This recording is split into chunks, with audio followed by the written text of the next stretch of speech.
worse, not good.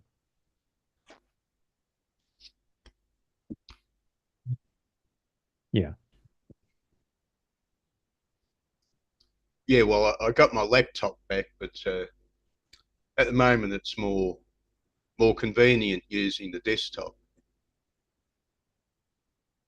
Sure. I bought the cheapest webcam I could, Yeah. and it has bad sound. So could I buy a cheap webcam that had good sound, or do I go for something very expensive? You suggested trying one of those fancy microphones. Well, Might, no, I might be worth getting. Who knows? Try it don't think out. they're. How far away is your fancy microphone from your mouth? Yeah, the one I use, I showed you it. It's the this one here. There it is. Okay. So that's how far away from your mouths? It's only about less half a arm's distance. This is my hand. This is my hand.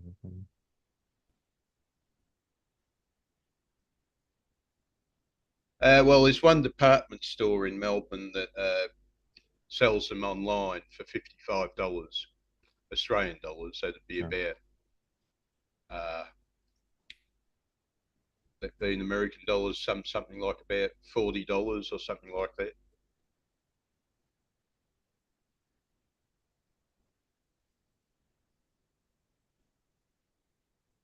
Yeah, I doubt it'll break the bank. You just plug it into the USB and have it selected, of course. Yeah, yeah. Yeah. I suppose I could use a multi USB hub, like the main front, the desktop. Probably maybe it has about four or so USBs, but I could always use a hub to expand the number of USBs. Like the desktop I got, half the money was in the graphics card. And graphics cards, so there are these stories of graphics cards are rather pricey at the moment, thanks to Elon Musk and similar people. Okay. Elon Musk, I am your friend.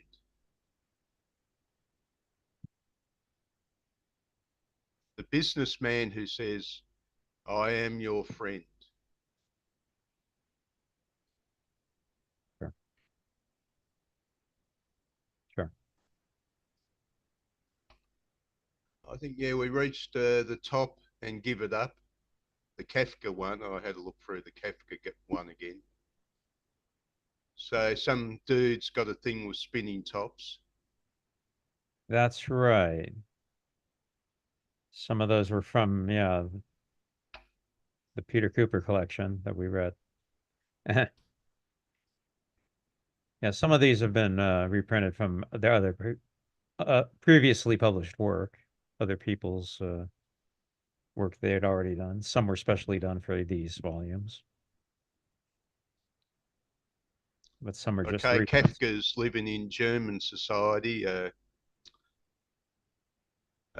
When's he write his stuff? Just after World War One, is it? Yeah, I think so.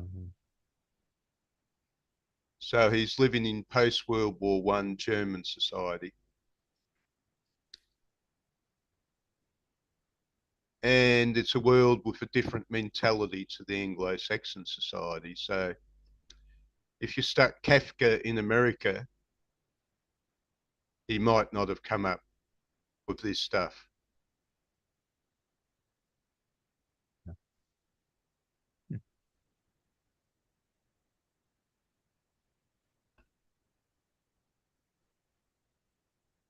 I wasn't very well acquainted with the town as yet. Fortunately, there was a policeman at hand. Asked him the way. He smiled and said, are you asking me the way? Yes, I said, since I can't find it myself. Give it up.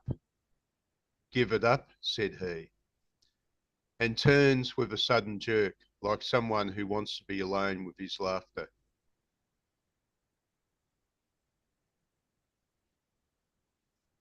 Uh, is there any sort of deep meaning I'm missing in all that? Mm,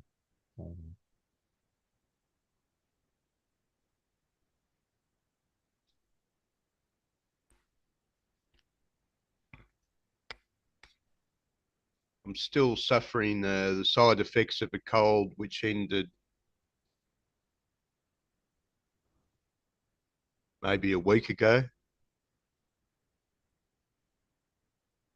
Oh yeah, yeah. I've had colds that just linger and linger. I've had that. Yeah, like at the moment, I can hardly hear you. Really? You mean is that your hearing, or is that something on my Yeah, your voice has gone very low, but of course the maybe? speakers on my LED display probably aren't the greatest around. I could I could use a laptop, for example, and that seems to be okay in general when I've used a laptop in the past. Except, of course, the camera is pretty basic. Like the camera on this cheap webcam is obviously superior to the one on the laptop. Sure.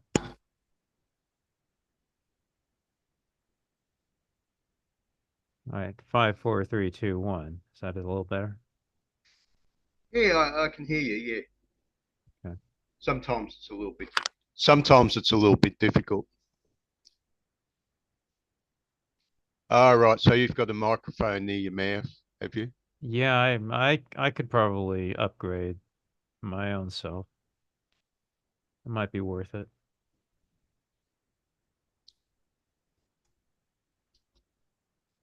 Matalia said she might join later,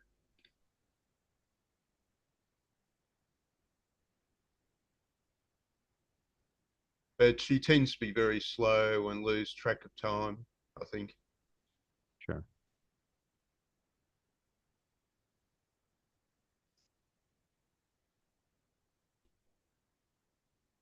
The Yeah, we Negro speaks of rivers. Okay, Louston Hughes, art adaptation by Jenny Tondera.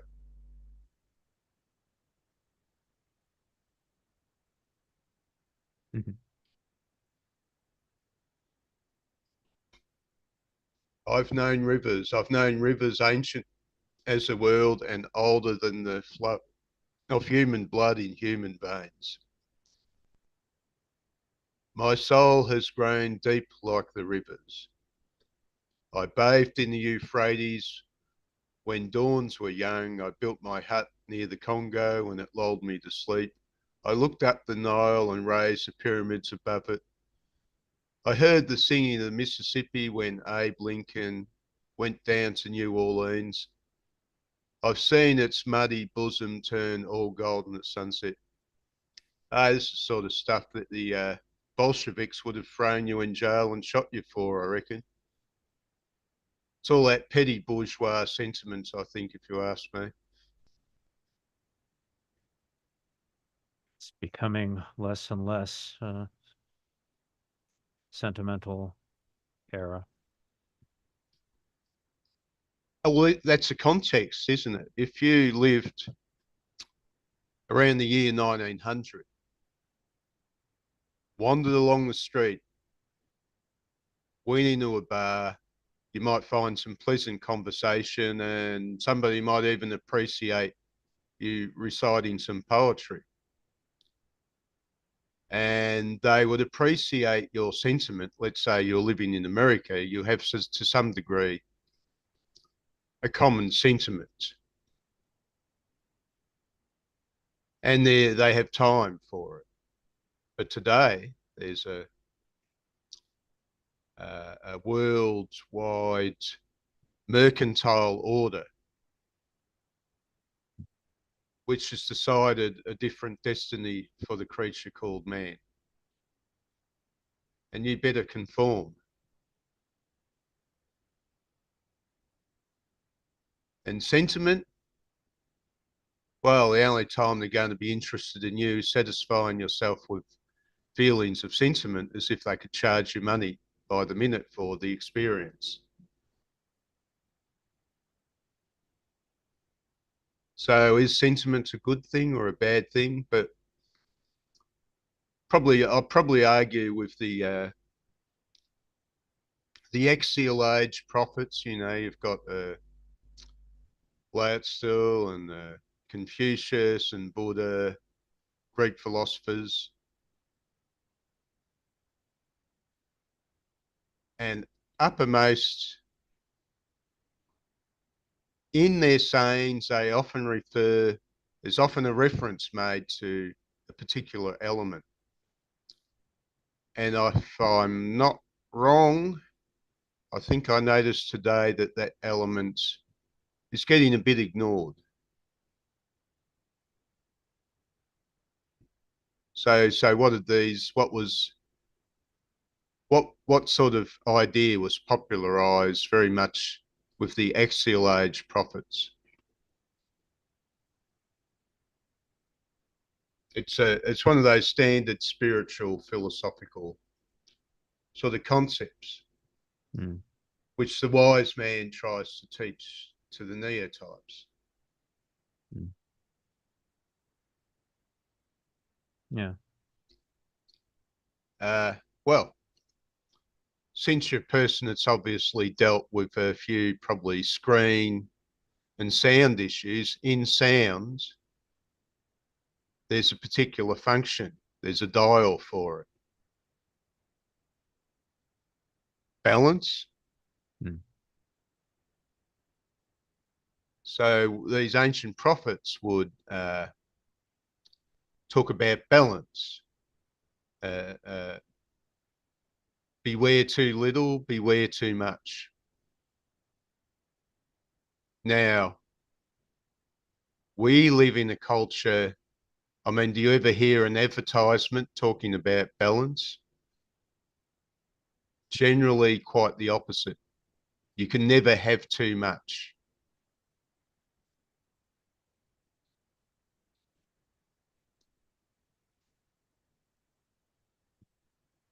So, if I talked about balance in the year 1900, or even perhaps later than that, I would have gained some sympathy for the question. But today, people are going to look at you like, what drugs are you on? What are you talking about? So there's always a context, and there's a context of an era, you know, that a lot of this stuff is a little bit old world now. And expressing the sentiments of a different era when people still felt they had time to entertain themselves in a different sort of way. Okay, what's rain about? Lived for 92 years, Somerset Morgham. Pretty sure it's Mom. Somerset Mom. Anthony Burgess, author of A Clockwork Orange, claimed that Morgham wrote some of the best short stories in the English language.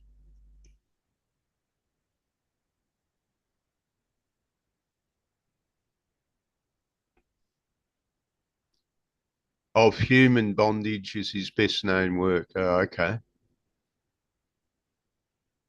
So we tour through this. This is page 220. It was nearly bedtime when they awoke next morning. Land would be in sight. Dr. MacPhail lit his pipe, leaning over the rail, and searched the heavens for the Southern Cross.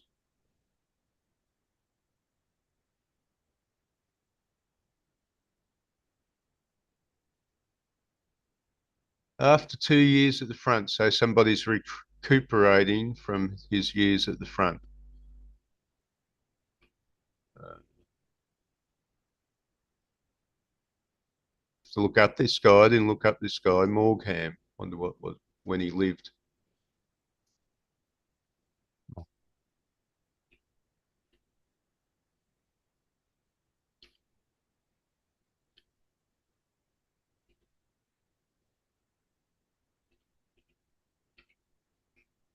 Williams Somerset Morgham.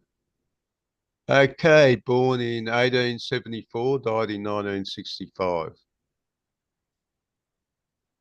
Of Human Bondage, The Moon and the Sixpence, The Razor's Edge, The Painted Veil, Ashen Den or The British whatever, Cakes and Ale, The Magician, Somerset Maugham.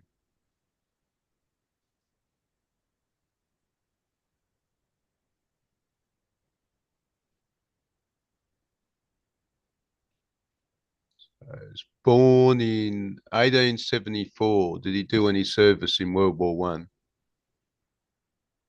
Quite possible if he was in his 40. There was still a lot doing service.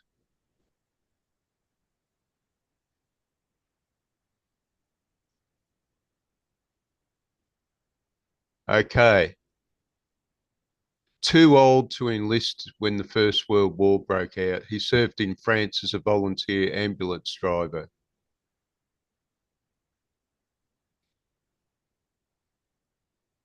Yeah, my grandfather was 25 something when he made it to the front. And because he was a leather worker, which they called a saddler back in those days, he could make horse saddles. They pulled him from frontline service to repairing saddles. So he escaped the trenches.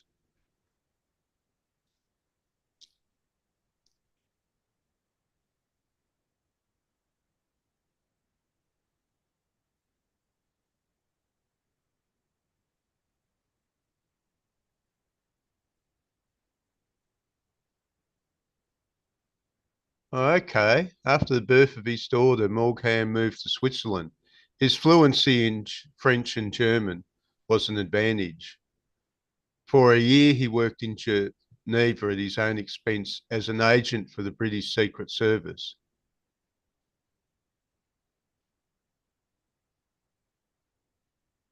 His covert job, which was in violation of Switzerland's neutrality laws.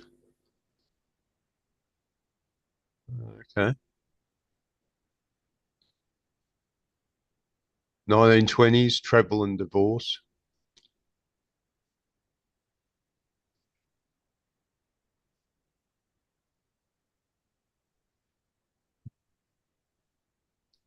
Okay, he spent most of the Second World War in the US.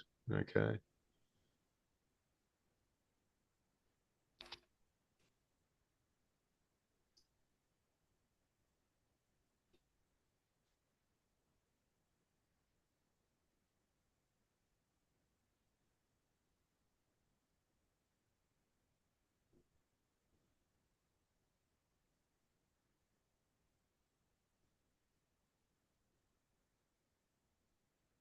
Okay.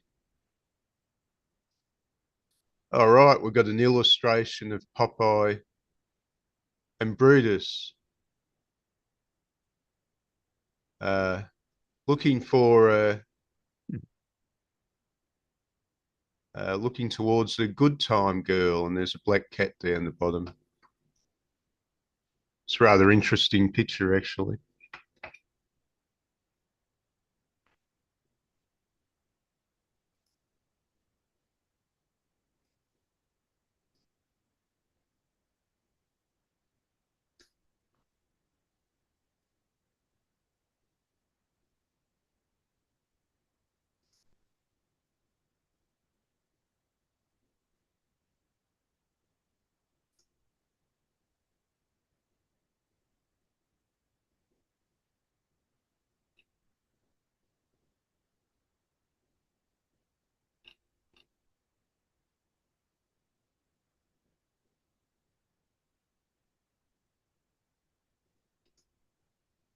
Looking for our Facebook thread. Okay, attach a file.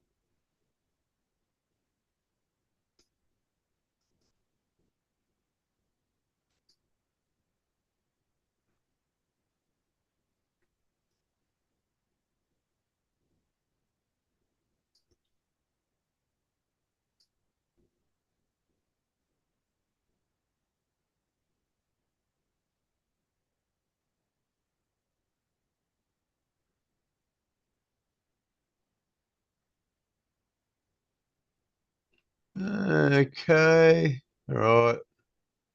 It's like they're wandering around some exotic part of the world towards the end of the comic.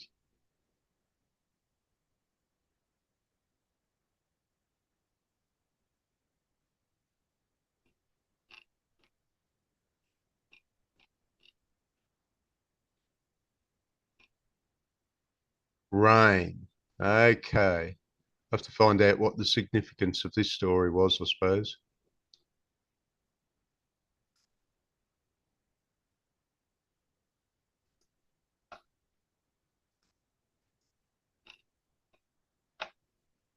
You got here through the link on the meetup event page, right? I can hardly hear you. I said you got here through the link on the meetup event page, right? Yeah, yeah, that's the case. Somebody is messaging saying the link doesn't work. Well, it's possible if joined too late because the cutoff point was at 10:35, was it? No, that's not it.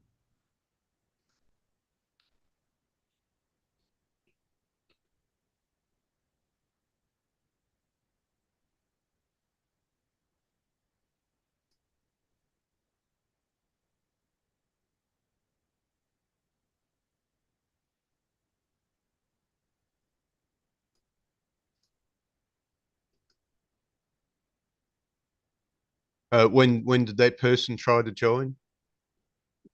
About 10 minutes ago. Yeah, it's too late. It says the cutoff point's at 10:35, so you can't join the page after 10:35, which is a different 35 where you are, of course.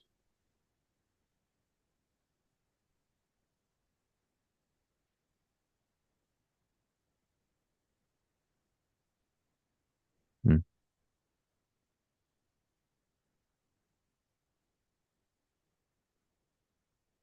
Okay, they visited Samoa, American Samoa. So this is what the story is about.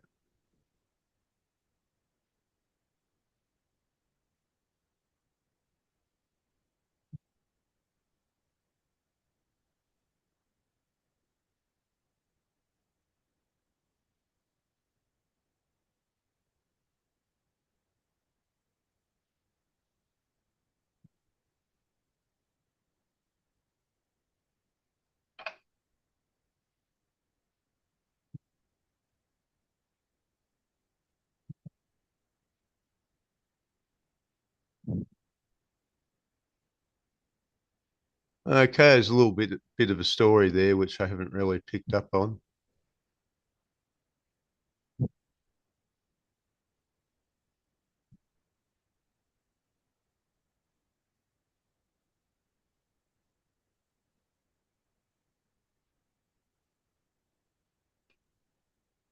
Bill Murray starred in the Razor's Edge movie adaptation. Of this story. No, the Razor's Edge. So there's a story called The Razor's Edge, is there?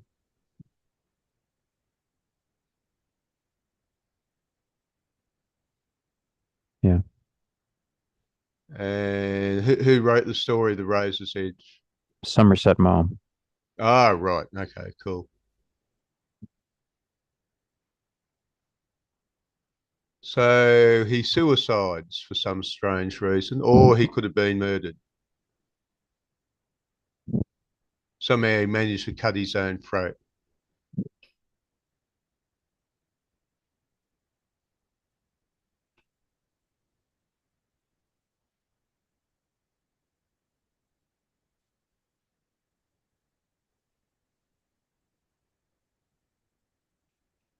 Okay, Ulysses James Joyce starts at page 234. Widely considered as the greatest, most important novel of the 20th century. One you've read? No. No, I haven't read it. You point. The novel famously ends with Molly Bloom's stream of consciousness over 24,000 words with only two punctuation marks. Sounds like a few people we know. Uh, sure. It's like Elle, that Jewish woman has the diabetes. She's always whinging and complaining. And she had me pegged down as a hostile for quite a long time, although she sort of modified that attitude of late. In other words, Elle as a person is obviously not a spring chicken anymore, who reviews people that don't agree with her sentiments as a threat, which ultimately would be the entirety of humanity.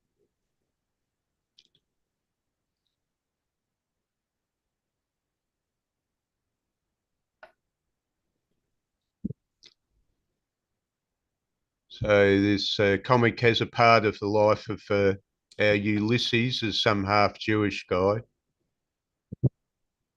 Has a wife, it seems, and the wife is a person who likes to take life at an easy pace at other people's expense is the impression I get. Hmm. Okay, he's gone to the butcher's shop looking for a nice kidney with a bit of blood showing. Now, that's the sort of stuff that would stir any inhabitant of the British realm. Nothing looking so delicious. It's a bit like, I think you know it, don't you? There was a comedy film called Mrs. Riley and the Vampire. And I think it's Bella, might have been Bella Lugosi's playing the part of the vampire. And of course, he's not a real vampire, but he pretends to be one. And he's tempting Mrs. Riley, which is this typical old British woman, played by a male actor, with the absolute delight of a piece of liver with the blood showing. But you know the film, obviously. I think we've mentioned the name of it before.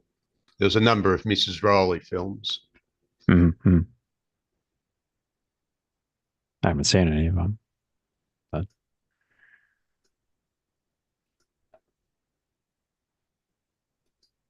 Some of the British films, there was a huge British film industry when Britain still thought it was an empire. It was the top dog in theory.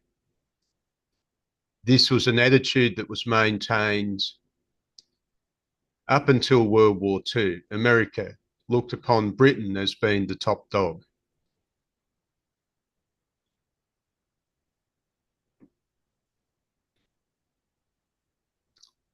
You've ever watched Lost in Space? I think I when I was a kid, yeah. Or you had the famed Zachary Smith, who's who's again is a persona which is straight out of the year 1900. Makes no sense in the modern era. Huh.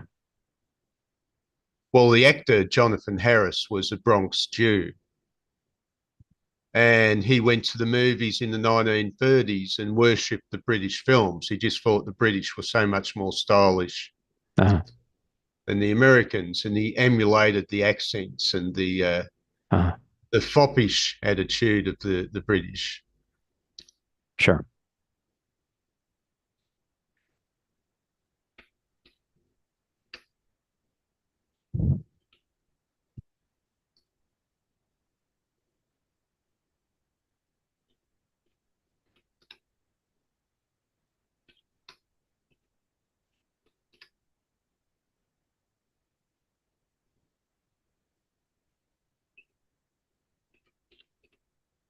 Actually, Mrs. Riley and the Vampire has the structure of a superhero film. Hmm. All right. Mother Riley meets a vampire. That's it.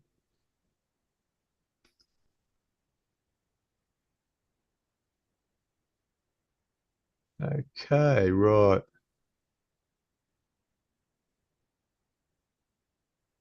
Okay, Arthur Lucan is old Mother Riley. So, male actor.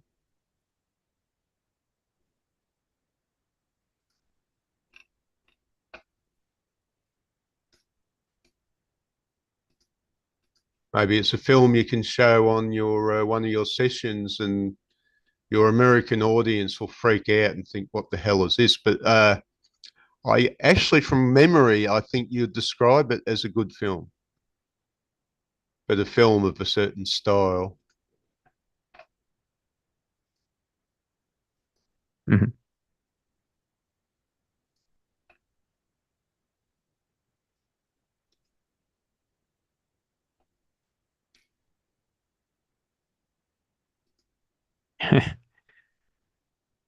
Hey, I wanted to show you this and I forgot last week. You want to see this? Okay, go ahead. Gonna desktop window.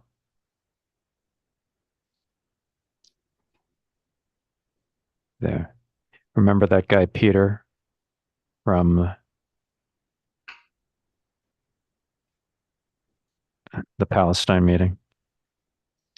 Okay, right. Yeah, we're talking about this world of the personalities you've discovered living on the edge of society, and after a, a number of years, you came to the conclusion there's a lot of undiagnosed mental illness going on in the world, Yeah. which is a it's a fair comment. Okay, I liked when the host screen shares of parts of the book, and then we discussed what was shown. I did not like it when the conversation or shouting match was dominated by two people who admitted that they had read either very little of the book or even none of it, and were arguing about things not even in the book. It felt as if the purpose there was to act as a political commissioner's guide to political commissioners to guide us against ideological error. I actually don't have a problem with people who come in with such an agenda, but their lack of preparation amounted to disrespect. If certain parts of the book or fair criticism thereof shows that you're correct, then do your homework and share those parts. I'm not Jewish, but I have lived in Israel for a couple of years. That's Derek. He didn't actually, Derek didn't show up. Oh, okay, yeah. Then I spoke Hebrew, and I see things from an Israeli point of view. The idea is often posed that you can't get rid of an idea which doesn't square with the decline of Nazism and Marxism. The question should really be posed about cultural values, and a narrative bolstered by talk about refugee camps instead of towns and militants instead of terrorists. I would dare to go further even in this forum. Yeah, Derek didn't actually attend. Oh, right, that's my Derek. Oh, okay. Yeah, he's in Singapore. I remember him. He used to come to the philosophy meetings that I used to host back when I did. Well, Derek's got a great belief that he's a very experienced person. He has gone to a number of places and done a few things, and yet I find him naive. Hmm, sure.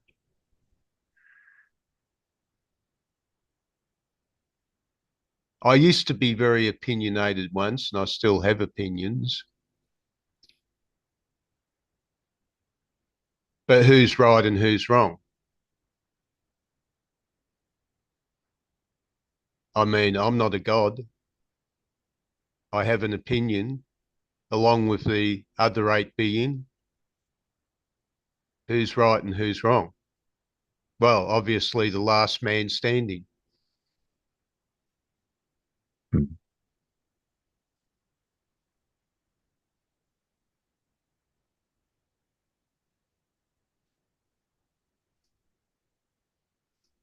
So Peter, I remember in the meeting, I remember he was always in the chat saying, "Get back to the book." I think I remember saying, "You're fighting a losing battle." Well, with Victor in particular. Oh, then you had that Jewish guy, David, was it? Yeah. And they have entrenched views. And Victor was the more insane. Well, I get the feeling with personas like him that really they're using this objective belief as a proxy for something to do with their own feelings of disillusionment. hmm. I probably bring up Albert Ellis. You know, he talked about dividing between your rationales and your sentiments, and it's okay to have a bad sentiment or to feel disillusioned, but beware of misplacing it. And these people displace ideas intellectually.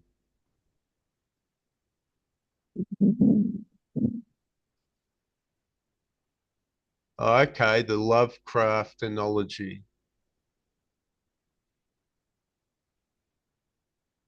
not one you've downloaded before, is it? I'm telling you, it'll be about 2 years of Lovecraft. If you're up for it, we'll keep going.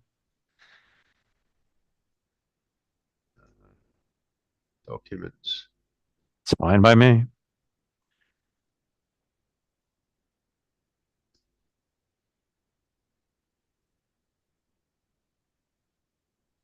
We got two. You know when we started Graphic Canon? June of 2023. Graphic Canon. All right. Yeah. We started Graphic Canon back in June of 2023. Okay. At the moment, really, I've got most of my stuff on uh, a portable SD. I will stick to a long program until we're done. Lovecraft, we'll keep going till we're done. That's going to be about 2 years. Yeah, I must search out that Night Gallery episode where a vampire goes and babysits called Miss Lovecraft sent me. There's a lot of Lovecraft comics. Happy to go through them.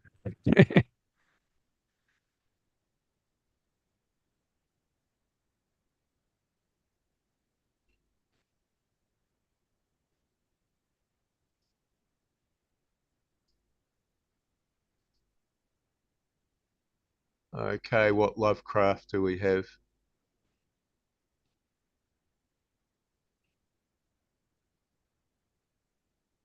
Okay, the Unknown Kadif and the Unknown Kadif number 2. Must be some more Lovecraft lying around somewhere there. Okay, well, I'll just.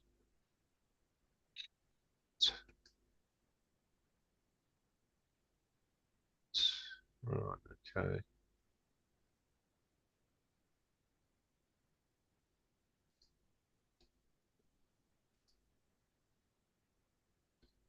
Your Matali has finished her 5 weeks of placement. Hmm. So we'll see how she goes. Hopefully, she qualifies. And once she qualifies, if she can get a sponsorship to work, as a teacher, which is fair, a fairly good chance she will. Mhm, mhm. Then if she works as a teacher for a certain amount of time, she can get a permanent residence, which is what she's after. Cool. Cool. Okay, I haven't downloaded. I don't think I've downloaded a Lovecraft anthology before.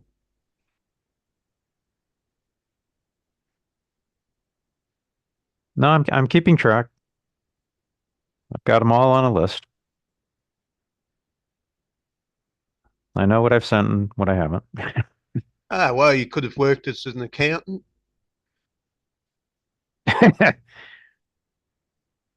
I'm laughing because that was the thing my grandfather was always pushing me towards. Steady job, Well, I'm sure, yeah, but and you can live with blessed anonymity because nobody's interested in an accountant. sure. Uh, that's what that lady did, the one that got upset with me. She was an accountant, wasn't she? Used to regularly join us. I think I got her, once gave me her phone number. She thought I could cancel her. Obviously, she didn't know better. Hmm.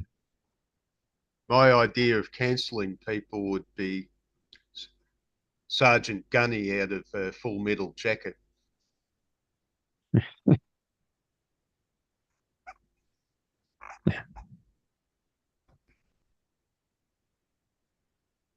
Well, he said you have to give the recruits shit because they have to learn how to handle shit. Because he said, if you end up fighting in Vietnam, the enemy will even be less nice to you than he will be, Uh-huh. and you'll have to handle their shit. Uh-huh.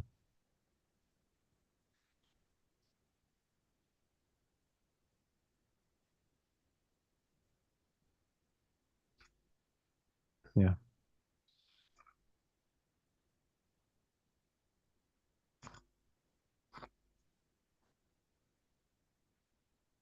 Yeah. Or did I have her on Facebook? Maybe it was Facebook.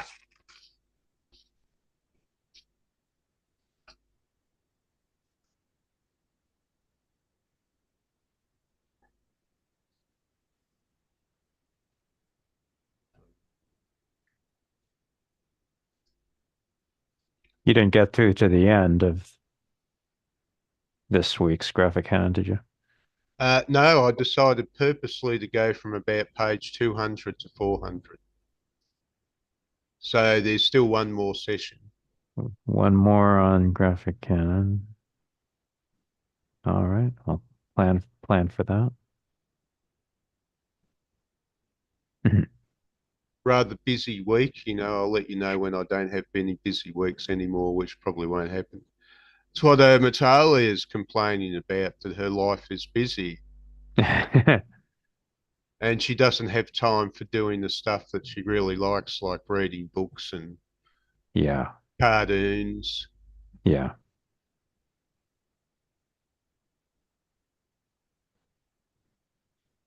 Yeah.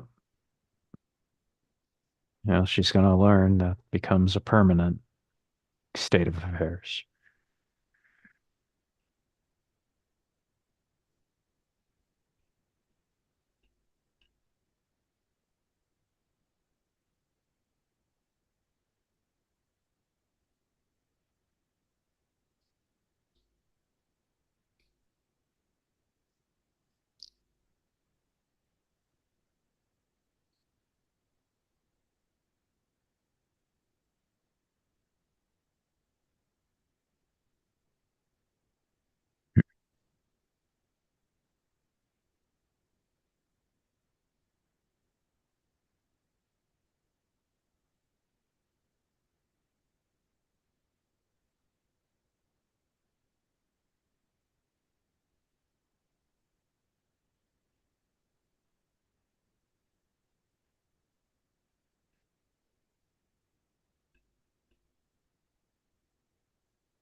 Can't find her there.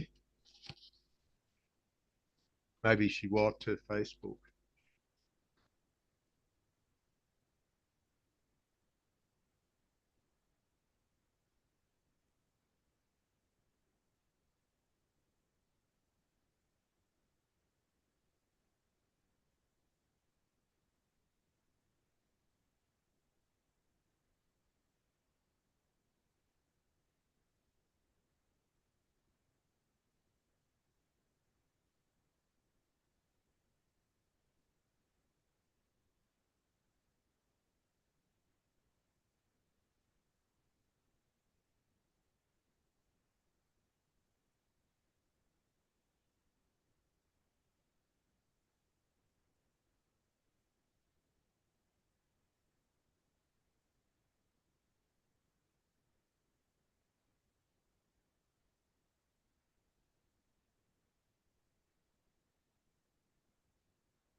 Okay, her second name was the same as yours. That's right, Anderson.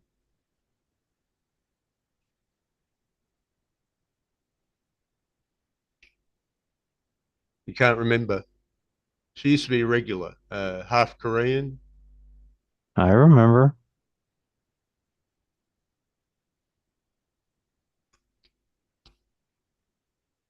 Can't remember her first name. What was her first name? Carolyn. Carolyn. Carolyn, right. Carolyn Anderson. Okay. Somehow it doesn't sort of lodge in my brain matter that well. Hmm.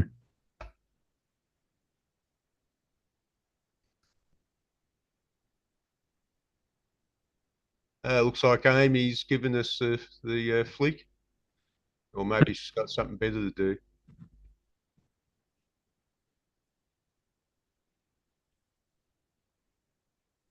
I get the feeling that Carolyn was looking for some sort of company or advice, and Amy's a little bit similar, trying to find a certain type of sympathy.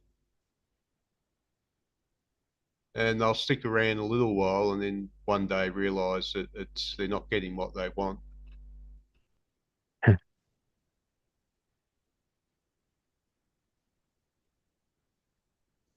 Well, I'm certainly in no position to try to work out what other people think or do.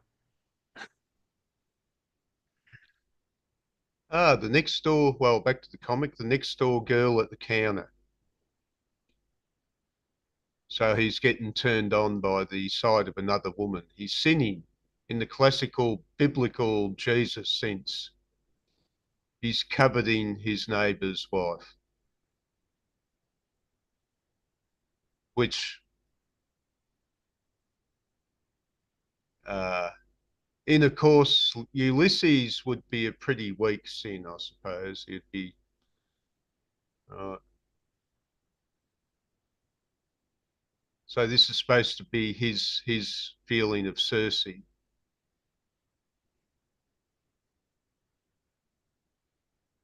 So he likes the way her hips are swaying and her large breasts, and he's fantasizing about her.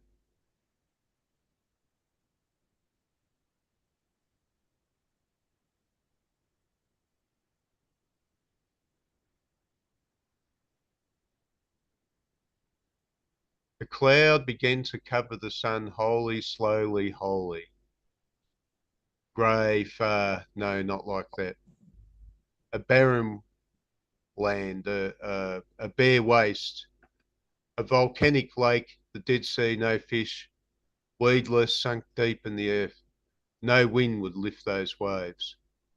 Grey metal, poisonous, foggy waters. Brimstone, they call it, raining down the cities of the plain. Sodom, Gomorrah, Edom, all dead names. A dead sea in a dead lands, grey and old.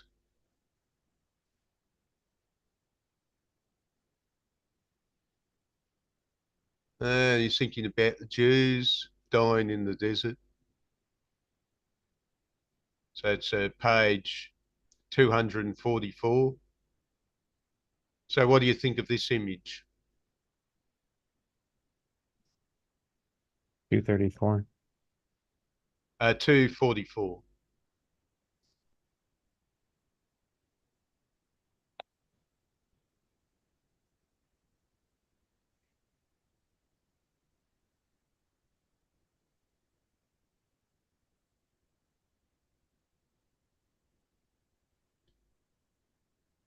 Ulysses. Yep.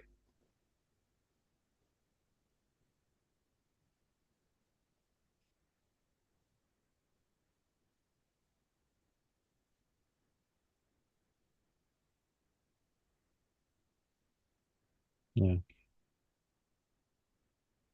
Rather symbolic, the sort of like the stages of death. Walking along fine, leaning over, falling to the ground, laying on the ground, then prostrate and death.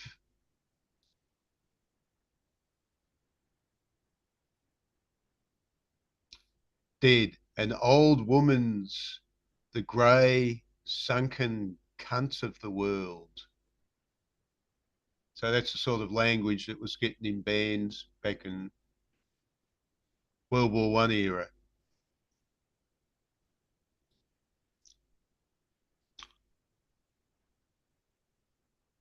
Yeah, I was looking up the word arse, and it's an Anglo-Saxon word that actually just simply means rear. So if you're walking on the arse end, you're walking on the rear end. And to call somebody an arse is to say that they're backward.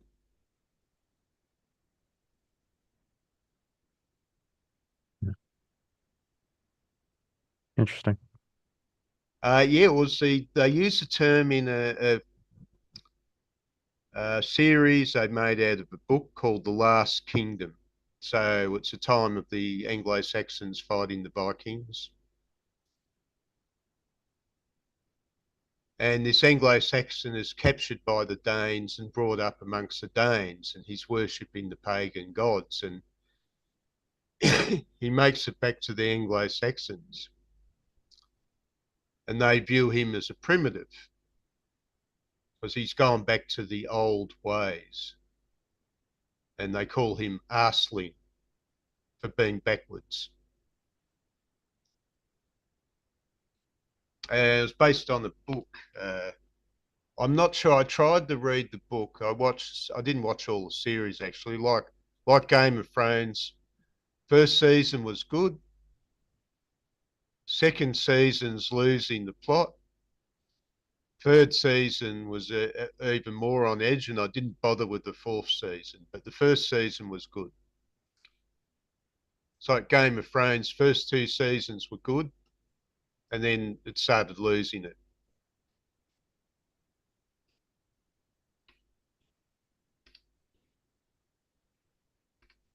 It's a crying shame, isn't it? You watch Game of Thrones by any chance?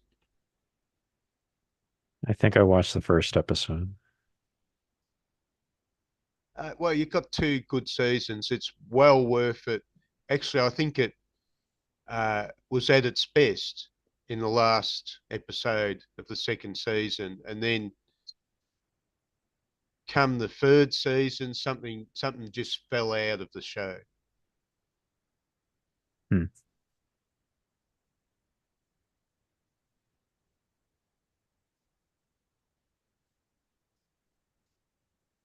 Was it the bit where Daenerys Targaryen? Oh wait, she was killed by Jon Snow, I think. Well, the last episode of the second season has what's his name? The guy who claimed Stannis. Stannis tried to take over uh, that port city with his troops, tried climbing the walls and lost out. And the dwarf uh, rallied the forces and led them. And then his father showed up with more forces, and so they prevented Stannis from taking over the town. But the dwarf didn't get any much accolades from his family for, his heroic efforts. And then somehow started in the aftermath at the beginning of the third season, and the what's it name again? That family that had the uh,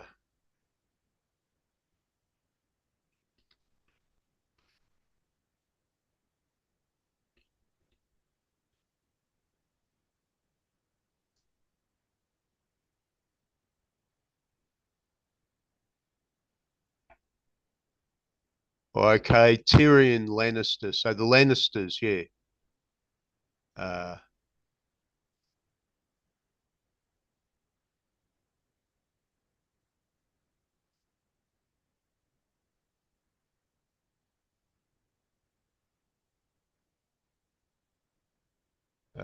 right, Stannis. Stannis was the same family as the king who was in the king of King's Landing. Yeah, that was the name of the town.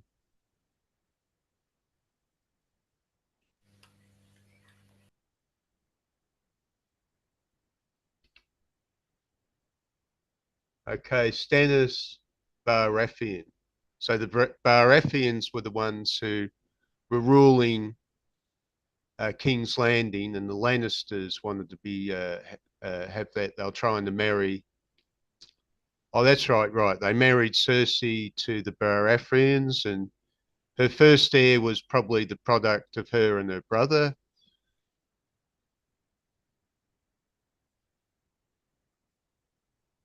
It's really, when you think of it, I could have lived in the 15th century with the War of the Roses and just had a smashing good time.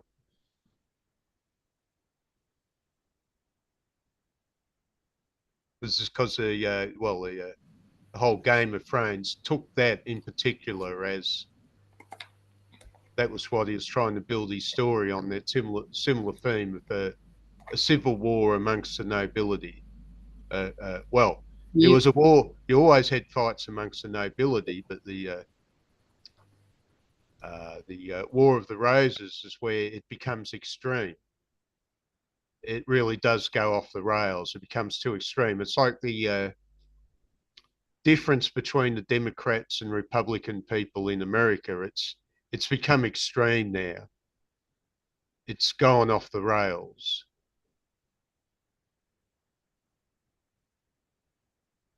do you picture yourself as a soldier or a noble or a retainer of a king when you were, if you were to live in the 15th century?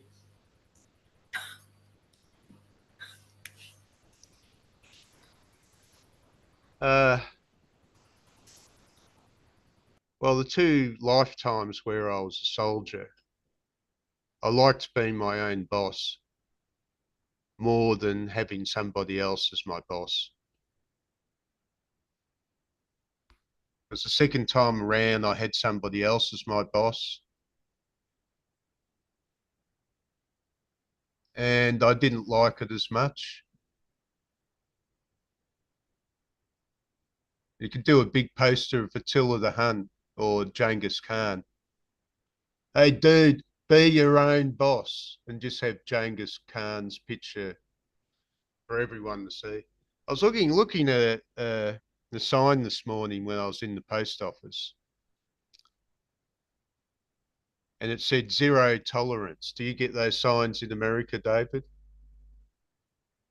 Zero tolerance for, any sort of misbehavior or anything like that. You haven't seen any in the post office or anywhere, supermarket? No. Oh, that's interesting. So they don't have a zero tolerance sign in America. Well, it's actually a pretty stupid sign because you can only have zero in mathematics. If you ever try to measure reality, it's never going to fit in with zero, which is maybe explains why the Romans and Greeks didn't like the concept of zero, because you can't have zero tolerance. in dealing with other people. You can have very little tolerance or you can have a lot of tolerance, but you can't have zero tolerance. It's stupid. It's like a lot of things which we're seeing that it's stupid. Well, I was saying to David Matalia that you look back around the year 1900 and it had its deficiencies. But in qualitative terms, they were a lot smarter than people are now. We are entering the era of stupid, amazingly stupid. This is Nietzsche, in the 19th century. He's noticing that the ridiculously shallow is taking over the world. It's not only people are becoming shallow, they are ridiculously shallow. And in particular, he was talking about his own fellows, the academics.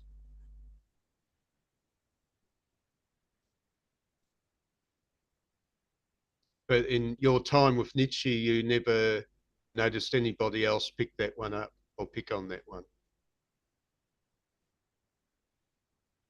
I think it's aphorism 44 out of Beyond Good and Evil. Here I've jumped the shark here, and I've just jumped over the hoop to something completely different.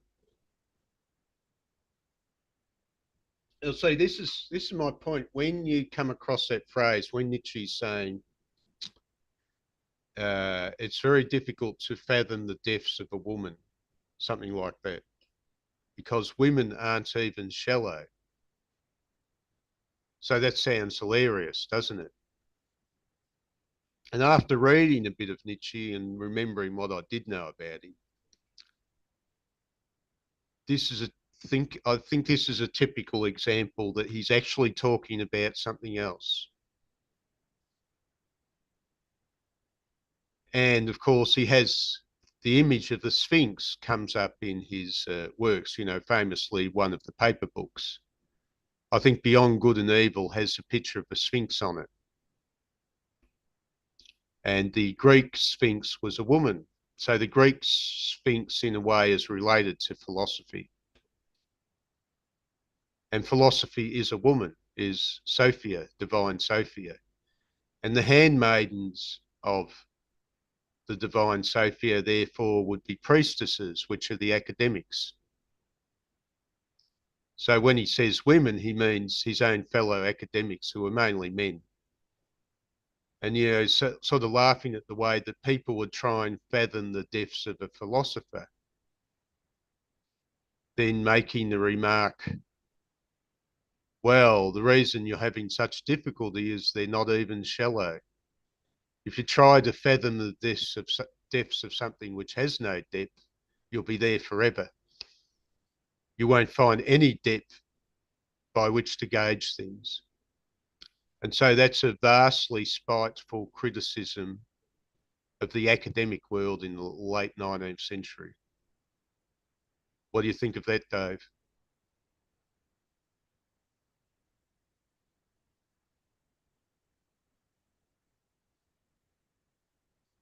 Such an attitude of dismissal from Nietzsche, such tremendous arrogance, but it has a point. So Nietzsche, even when he's an idiot, and even when he's arrogant, and even when he knows his stuff, and even when he's a bit out of bounds, is still making a valuable point.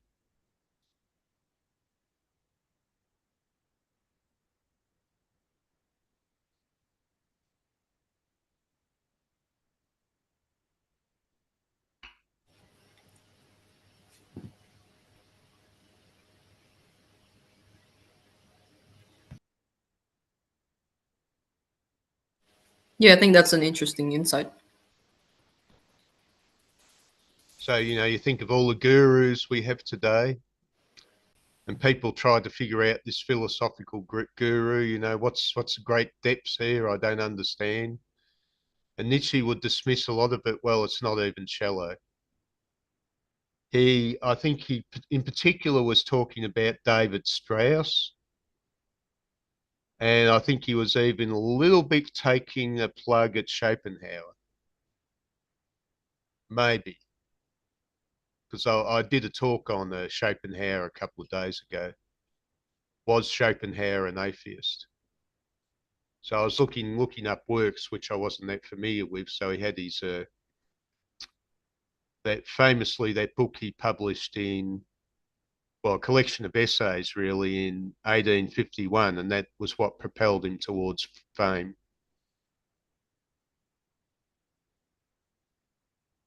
Because Nietzsche had been a devotee of a few people. He had been a devotee of David Strauss.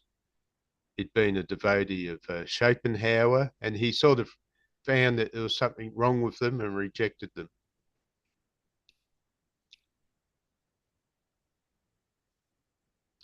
It's an interesting thing. In particular, he might have been saying it about David Strauss that he was a bit shallow. And I would probably claim similar with Schopenhauer, because Schopenhauer follows a sort of a similar atheist vein, that thought he could replace religion with philosophy. And Nietzsche might accuse him of being shallow I think that on must have. that point. I think that must have been why maybe like he inspired Buddhist philosophy, as many people say. Yeah, no religion, philosophy kind of belief. Or he claimed he developed his own value system, and he discovered Hinduism and Buddhism more as time went on, and he felt that his views were most similar to atheist Buddhism.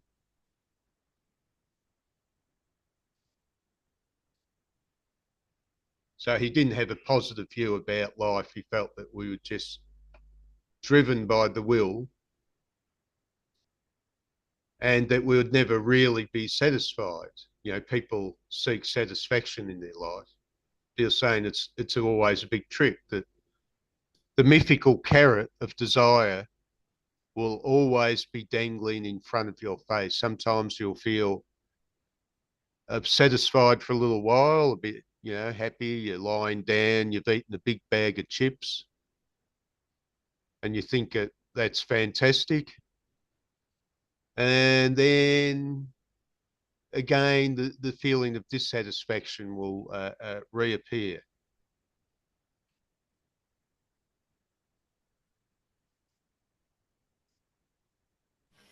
Well, that's just the nature of human, just human mortal life, I guess.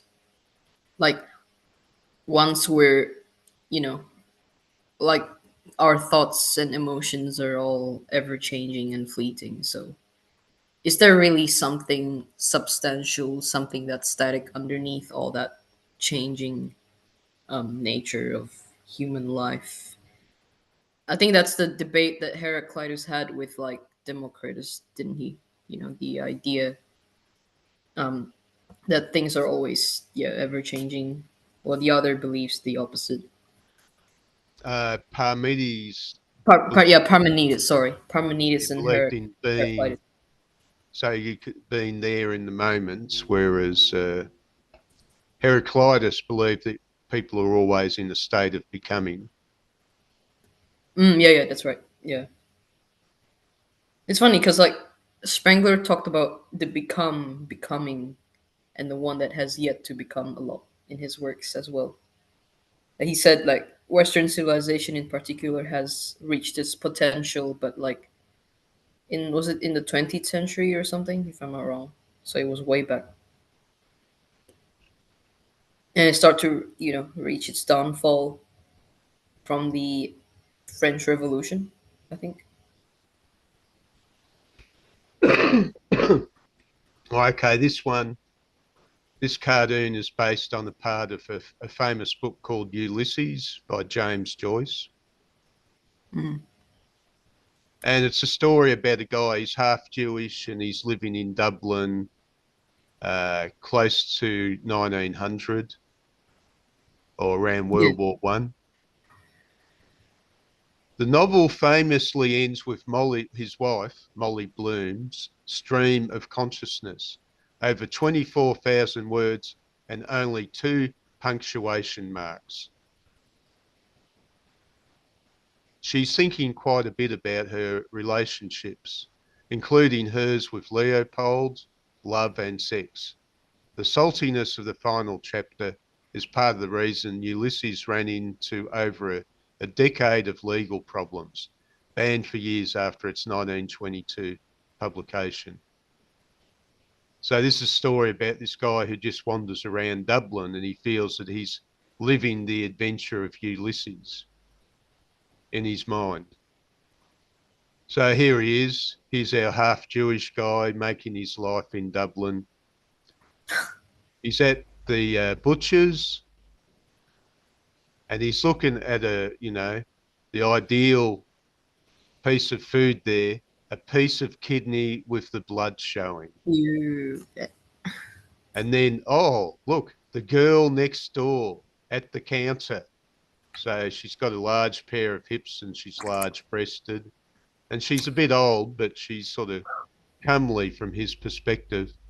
His eyes rested on her vigorous hips.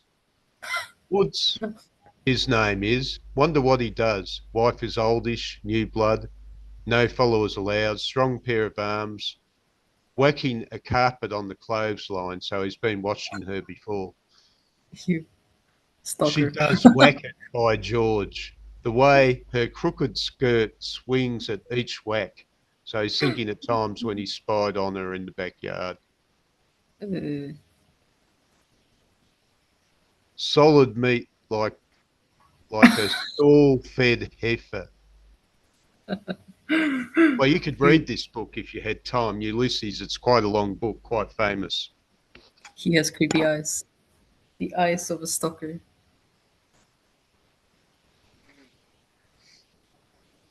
Well, he's a person that thinks too much. Thinks too much. Anyway, out in the streets, people have got their cows, bringing them to market. There's a prime one, so he's looking at her body again like it's a piece of meat. The crooked skirt swinging whack by whack by whack. This is actually one I rather enjoyed. Nice artwork and a nice story.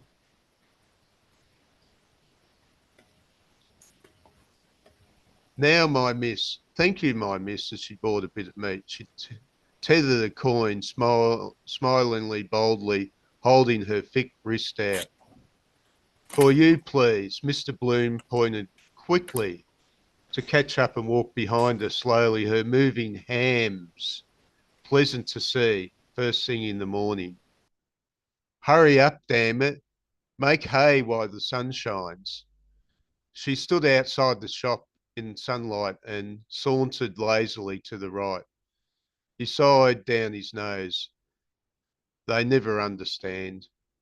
Soda chapped hands, crusted toenails too, brown scapulars in tatters, defending her both ways. Okay, she walks up to a policeman. For another, a constable off duty cuddled her in Eccles Lane. They like them seem sizable. Prime sausage. Oh, please, Mr. Policeman, I'm lost in the wood. Threepence, please.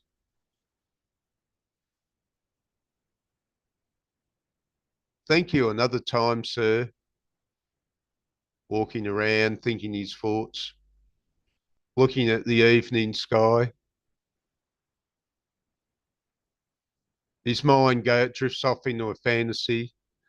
A barren, a barren land, bare waste, volcanic like the Dead Sea, no fish, weedless, sunk in the earth. No wind could lift those waves, grey metal, poisonous, foggy waters. Brimstone, they called it, raining down on the cities of the plain. Sodom, Gomorrah, Edom, all dead names. A dead sea in a dead land, grey and old. Okay, this image is quite interesting. He's thinking about the ancient Jews wandering around in Exodus. So he pictures that woman. First she stands, then she starts to bend over, then she falls to the ground, and eventually she falls prostrate and dies. Here's a lovely word.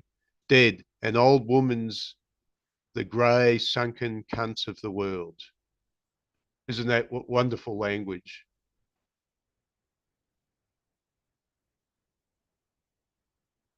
It lay down, it lay there now it could bear no more. Grey horror seared his flesh. Anyway, he wanders off home and his wife's waiting at home. Picks up some letters and his wife's lazing around in bed. So this must be a theme that his wife is a bit lazy, a bit useless, and is really living off him. Who are the letters for? A letter came from me, from Millie, and a card for you, and a letter for you. And she hides the letters under her pillow. She waited till he had laid the card aside and curled herself slowly with a snug sigh. Hurry up with that tea, I'm parched. So he gets home. He has to make his wife a cup of tea because she can't be bothered getting out of bed. But he delayed to clear the chair, her striped petticoat, tossed the soiled linen, and lifted all in an armful onto the foot of the bed. Poldy, well, his first name was Polder, something or other. What? Scold the teapot. So hurry up and bring me my tea. On the boil, sure enough. So we have a guy who's henpecked and his wife isn't too faithful. So I don't know much about the story about Ulysses. So here's another version of Ulysses. Molly Bloom, his wife, so Leopold Bloom, an ad canvasser. Molly Bloom, his wife. Stephen Dedalus, a professor and author. History is a nightmare. Ireland tolerates, oh, that's right, he was a history teacher. That's true. So he taught history. Ireland tolerates the Jews because she never let them in. Ha ha. Giving him his pay. I walked down to the beach. Well, there's a cat. Earlier, so he's making his wife tea in bed. I'm off.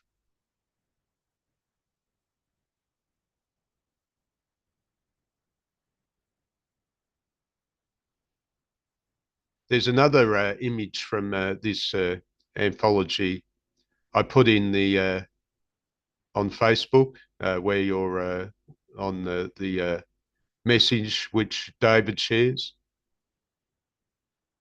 It has a cat at the bottom, quite an interesting image. Okay, thanks. Okay, must get the ad. Molly Unfaithful at 4 o'clock plays is boiling in our bed. Okay, he's looking at some artwork on a pedestal. Shakespeare was Hamlet's father. Anne Hathaway betrayed him. So he's surrounded by intellectual idiots. Or, well, people that don't know any of the classics.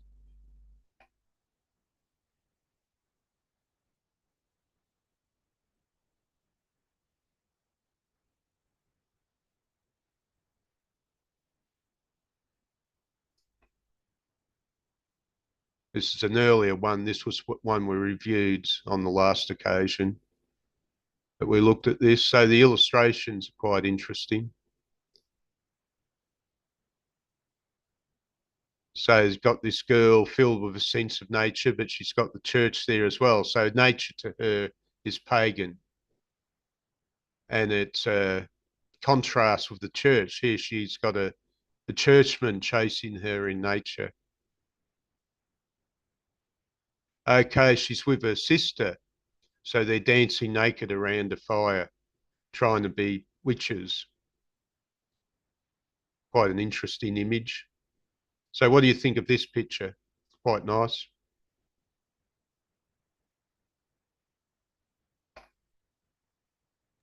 Yeah, it's nice. Nice vintage colors.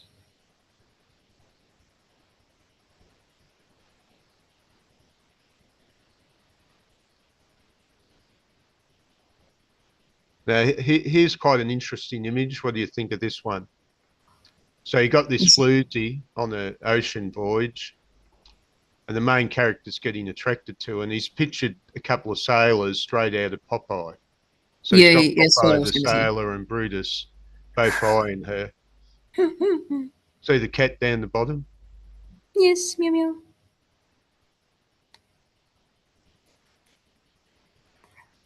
So this is sort of a way I like a cartoon. A lot of this stuff, a lot of the stuff in this anthology sort of thing gets a bit way out for me. So you've got this woman who's rather sort of attractive, and she's a floozy, and she's getting Is she all the meat attractive? going. There she is. There's a great illustration. The Yeah, last I think she's image. a Say, Doc, can good. you bunk with me? What the hell are you doing in my room? You men, you filthy, dirty pigs. You're all the same, all of you. Pigs, pigs. Dr. McPhail gasped. He understood. I suppose it's telling us that she's a loony. It's a split personality.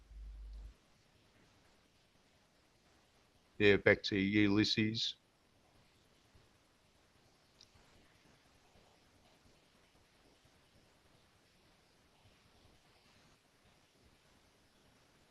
So there's his wife lazily laying on the bed. Oh yeah.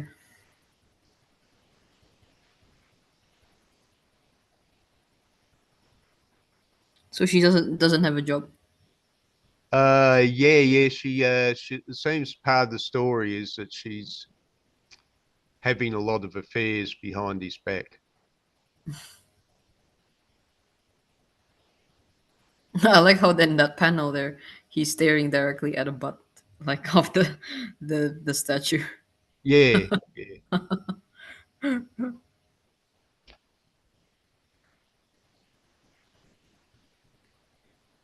Why were all the like the waitresses and just the prostitutes like in the Western, like I don't know, like just in Western pubs and taverns, why are they like, why do they always wear like this classic off-shoulder top and with Well, like generally the idea is to appear attractive, and therefore you'll get more patrons at your pub. like provocative outfits with the bust? They normally wear like corsets as well, but in this picture the woman doesn't. So There he is. He's walking along the beach, and there's a prostitute. She lays back and reveals herself a bit.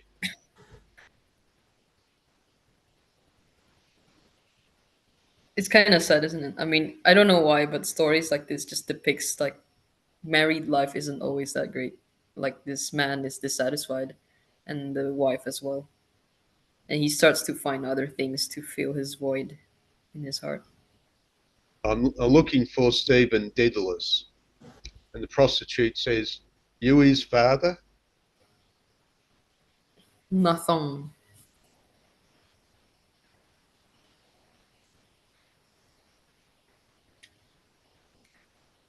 Oh, there's his wife again. She's thinking of all crazy things in her head. Yes, got doctor, want bananas and But bad eggs. Gibraltar, yes, I would. he So sleeps upside down. obviously he's married a nutcase.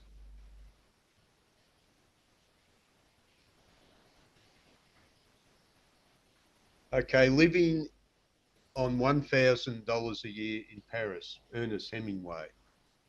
So we have a famous author here. Uh, As mentioned in the intro to A Matter of Colour early in the volume, Ernest Hemingway was larger than life.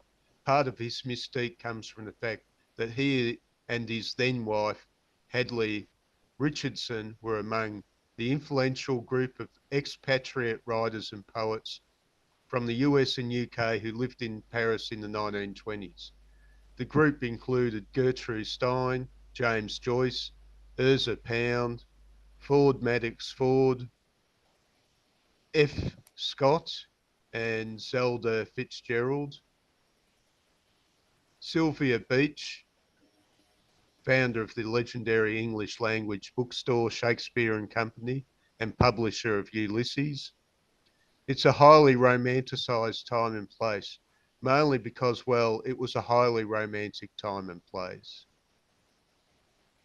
Paris between the wars, the left bank filled with literary geniuses in voluntary exile from their homelands. Hemingway, then his early 20s, didn't have much money to support his wife and infant son, but that wasn't such a problem. You didn't need you didn't need much to live in Paris at the time because of the exchange rate. North American dollars went a long way. In the following report, he filed for his employer, the Toronto Star, in February 1922. Hemingway mentions a figure of $1,000 in the title.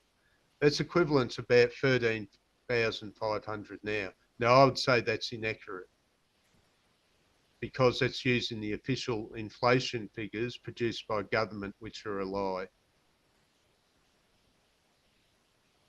If a person could live comfortably on that in Paris of today, I'll be writing from the Eiffel Tower.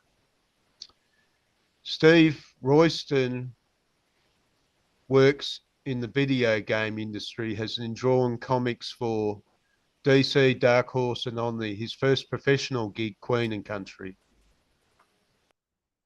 with writer Greg Rucka. Okay, he's going in a bit of a detail here. Now, the reason I say that this is inaccurate, $1,000 in back then was worth, because they had gold coinage in America still then, $1,000 divided by 21. So $1,000 could have bought you 47 ounces of gold. And in today's American dollars,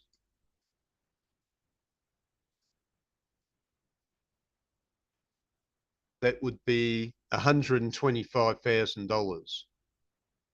So you could live in Paris today on $125,000 a year, easy.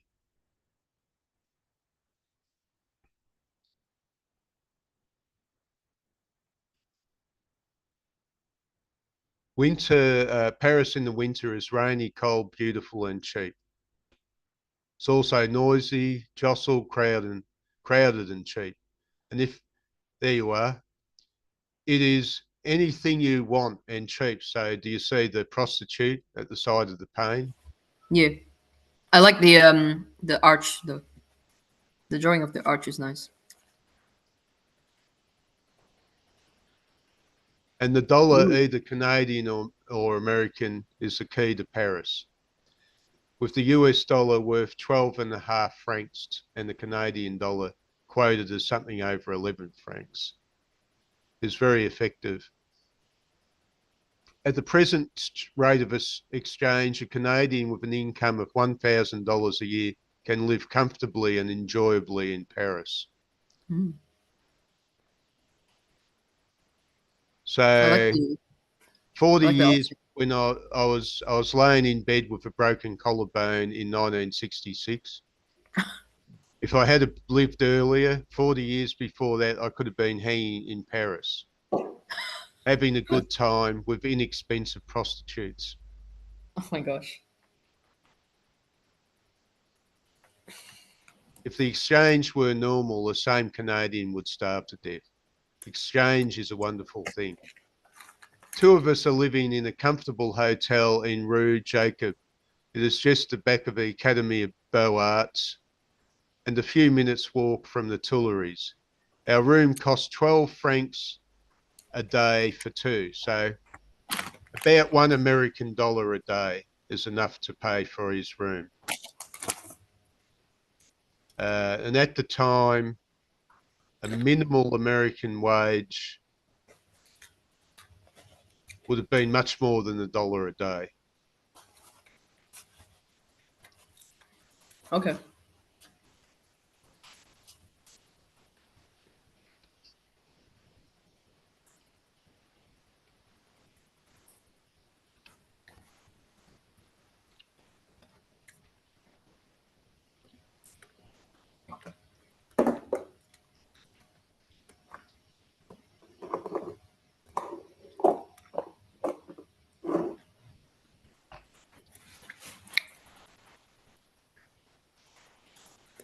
Do you want to live this sort of life in a considerably wealthy Paris in 1920s and It wearing a was tempting.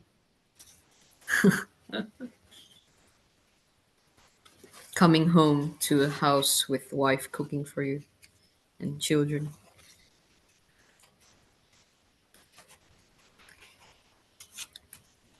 That was sort of the norm back then, wasn't it?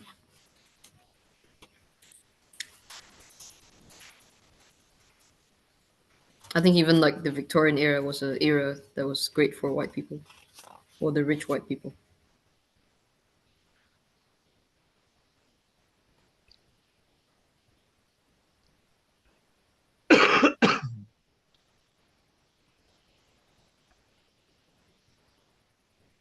But if you're a child and you're poor with no parents, you're lucky to get a job as like, you know, a chimney cleaner, or like you hand out newspapers in the street.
Amy's not here today. No, she wasn't here last week. Maybe she got bored with us.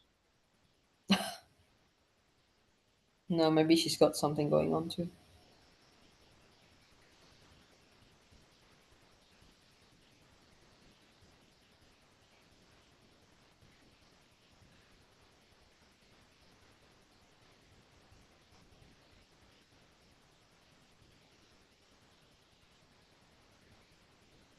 Oh, okay. So let's say an average weekly working earnings of a factory worker in the US was $20 a week. So it's about $1,000 a year. $20 a week. Eh? There must have been a lot of money back then. Yeah, well, that was equivalent to an ounce of gold. An ounce of gold in America in the early 20s was about $21 an ounce. So in today, an ounce of gold today in American dollars is 2,600. There wouldn't be many people earning 2,600 a week in America today, because gold is international, because many more people have jumped on the wealth basket of the earth. Once it was exclusively white, the industrial world, places like America were very rich, and now much of the world is industrialized, and everyone's grabbing at the gold, you see. So the price of gold for the white man has risen significantly. For the white men. So Ernest Hemingway finds that the earnings of a basic wage in Paris go a long way, a basic American wage.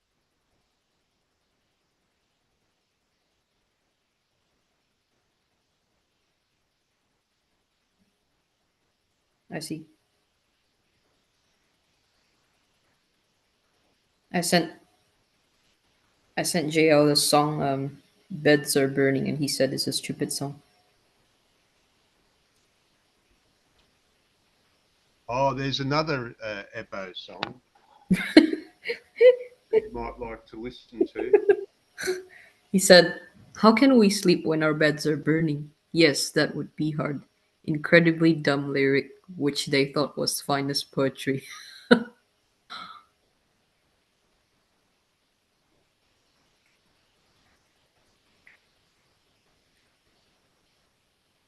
And then I said,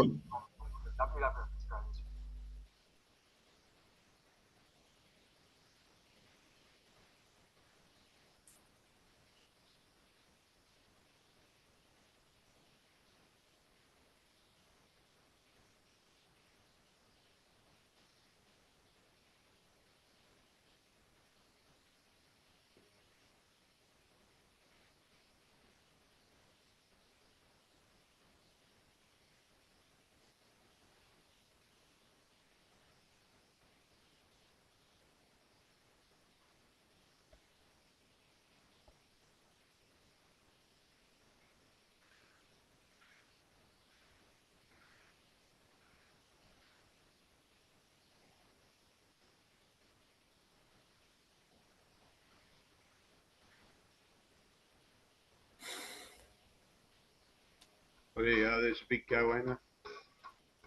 "Where? I can't see your screen." Oh, okay. Not on share, am I?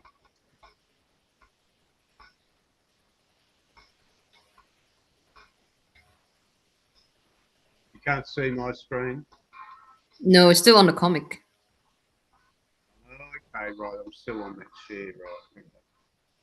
I've just seen the That link. happened to me once. Did it?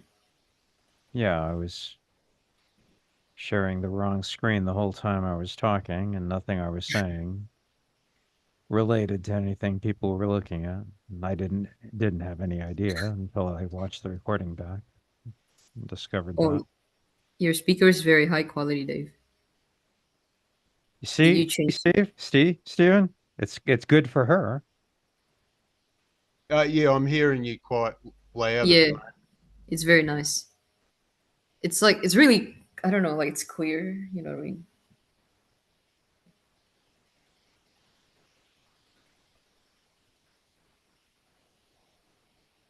Must be the speaker Steven is using.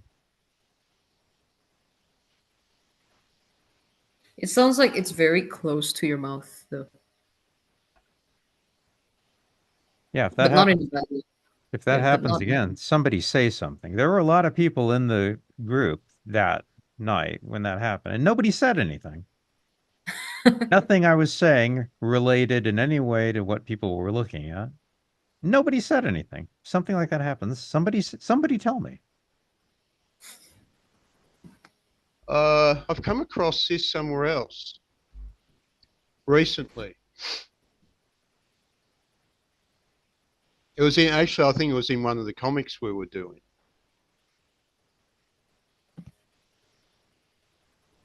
Last week's.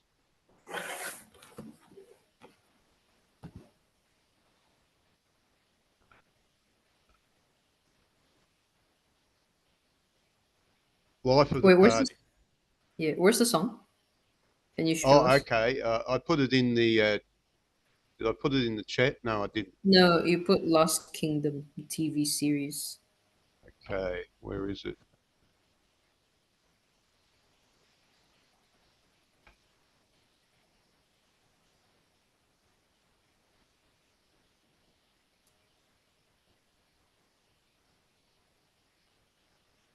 There you go. You can sing, listen to another Ebo song.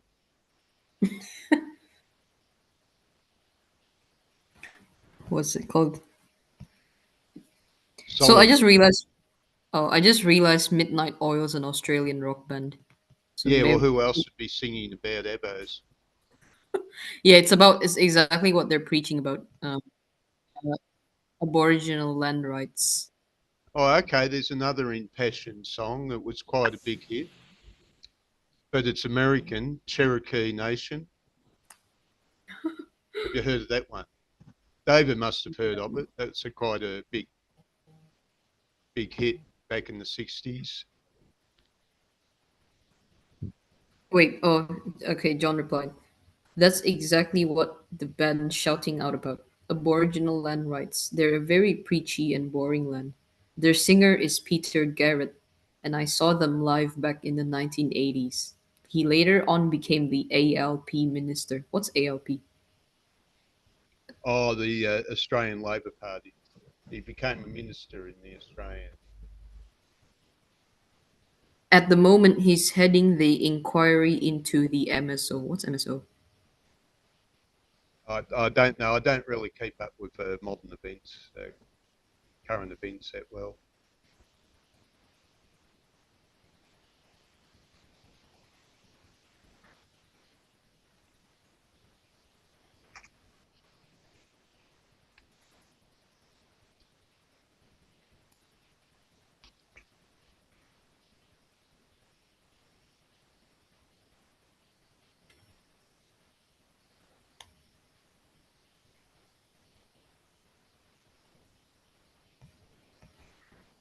Goanna, solid rock. Let's see.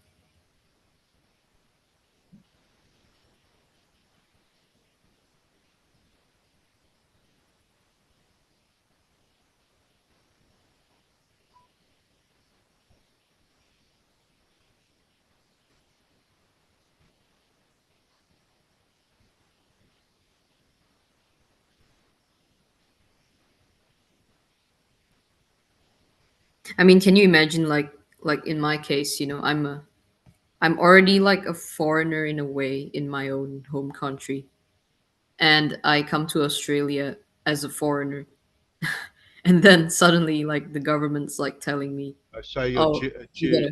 You wander around everywhere being a Jew, do you? No, I don't. Well, even though I'm a foreigner, I never feel like I had to victimize myself. But a lot of, well, some people think that just because they're a foreigner and they feel foreign, then somebody's got to pay attention to them. I never really quite feel like I'm sort of getting used to the fact that I'm a foreigner in a sense.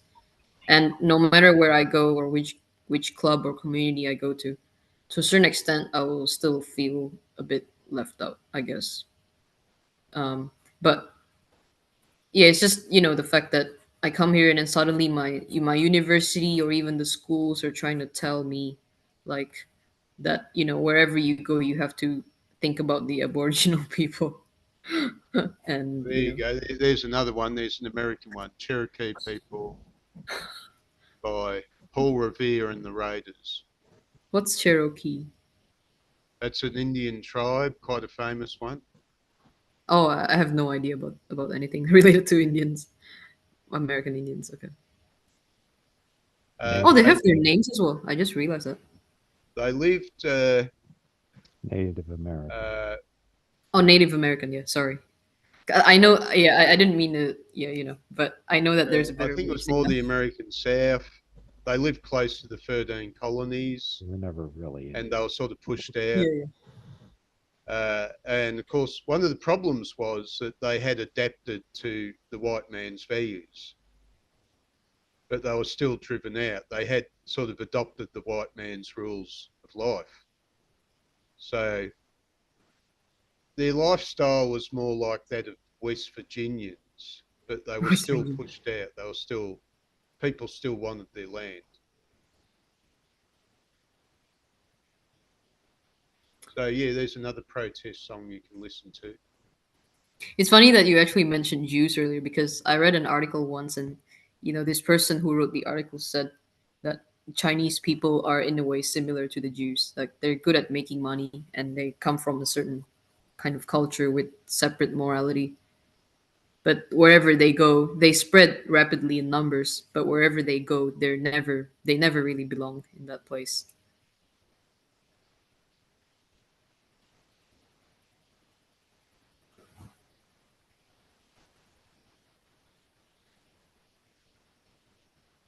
Yeah, so I was trying to.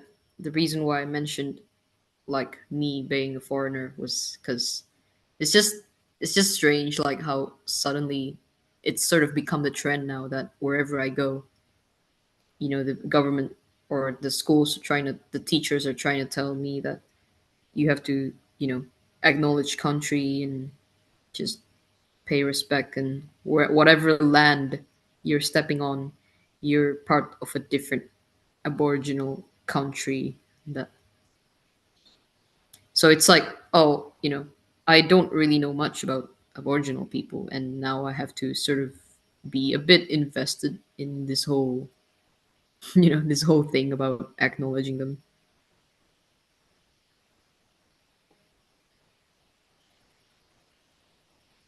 Can't hear anything. You're muted. You're still muted. Sorry, yeah. Oh, right. I Yeah, muted myself. that's all right. Okay, what are Uh, you gonna say? this is a comic from last week. Now, there's a nice image for you. What? This is her younger days where she's got a young guy.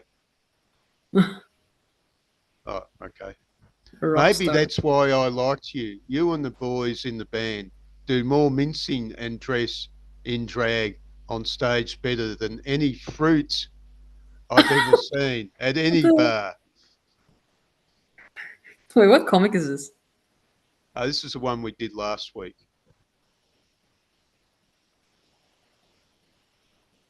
There she is. In any fruit. What are you doing tonight? I told you, practicing. You got to go to bed sometime. Where's your little jailbait, Roxy? So he likes them young as well. She hates me. We broke up. She acted like a little girl all the time. Oh my You know god, what there's I a mean? Haha, yeah, sure. You know, face your economical, no followers, no candy, no foreplay, just take charge kind of attitude. A guy that knows what he wants. Woof, woof. And there's his cock. Gee, I'm getting so turned on. what the heck? That's so Hey, random. ouch. Come on, face, knock it off. Come mate with me and I'll do anything you want. Jesus, Chris.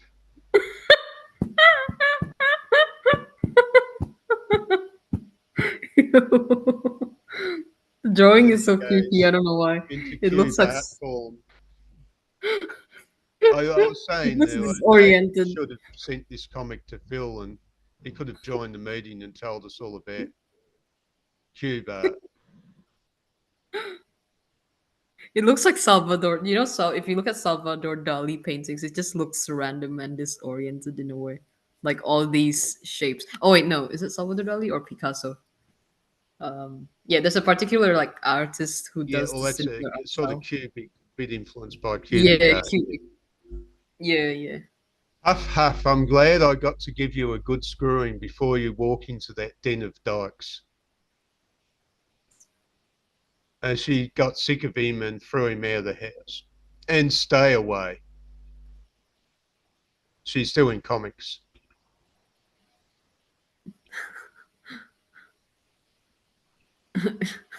hanging around with hippies, the dark side of hippies.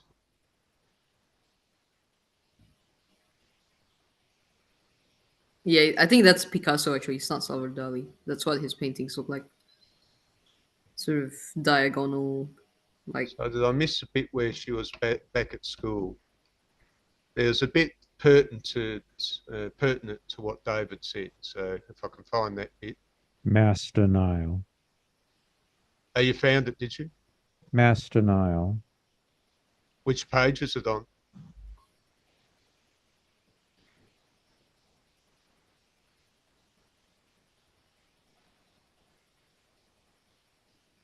83. Okay. All right, I didn't get up to it.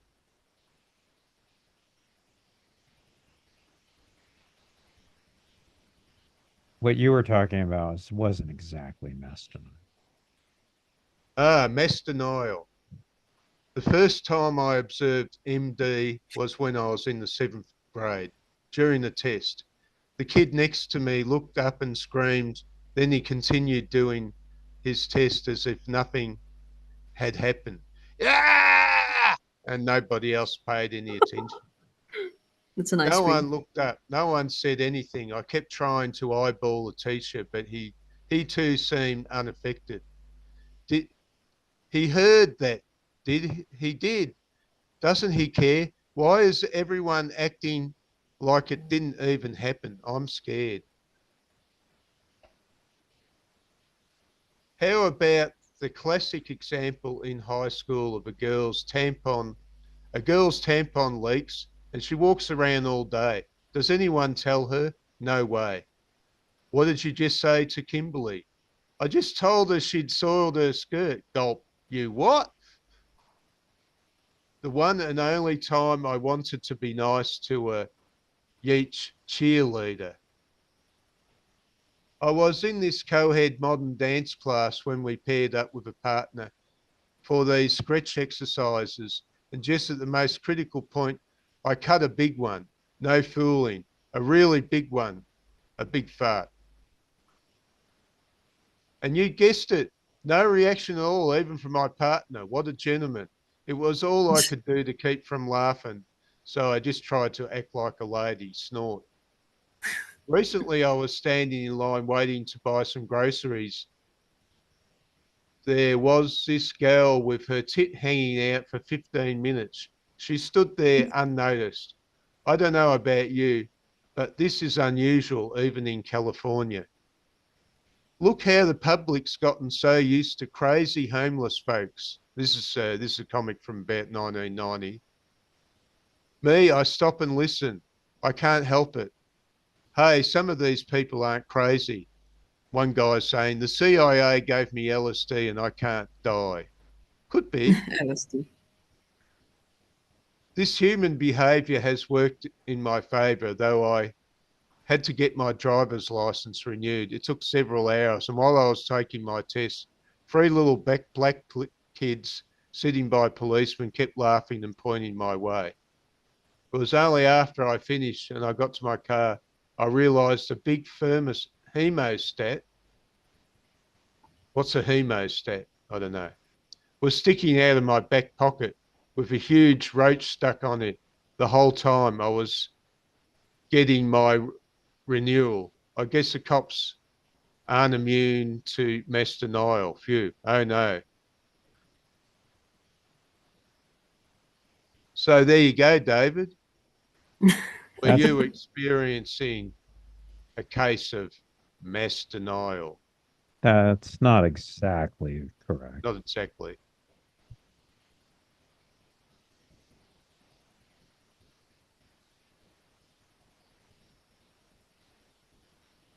Hemostatic clamp. Okay, used to control bleeding during surgery, are designed both pliers and scissors, right? Clamp exposed blood vessels.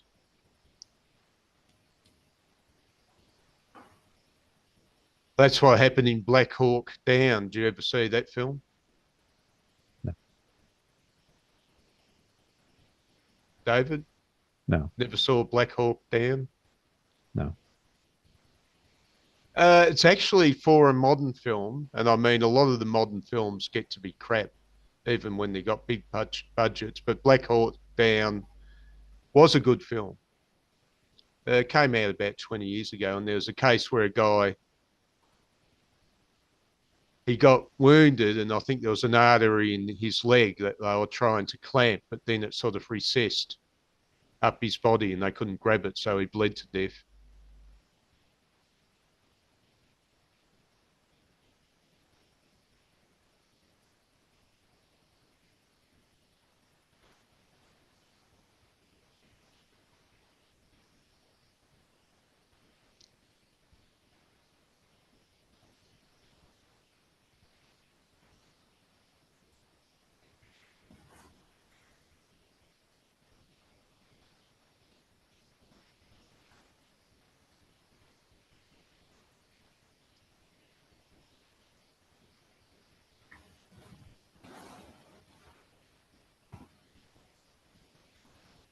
Oh, okay, so back to the comic. This was an interesting one. That makes a cost for rent of $30 a month. Okay, in America, the lowest wage group would be about $1,000 at the time. So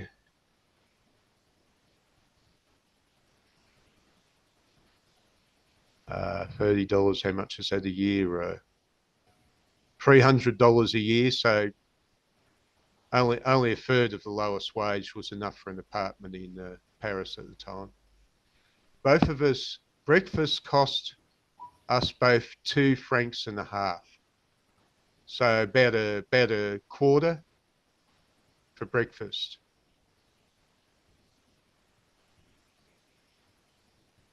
Oh, okay.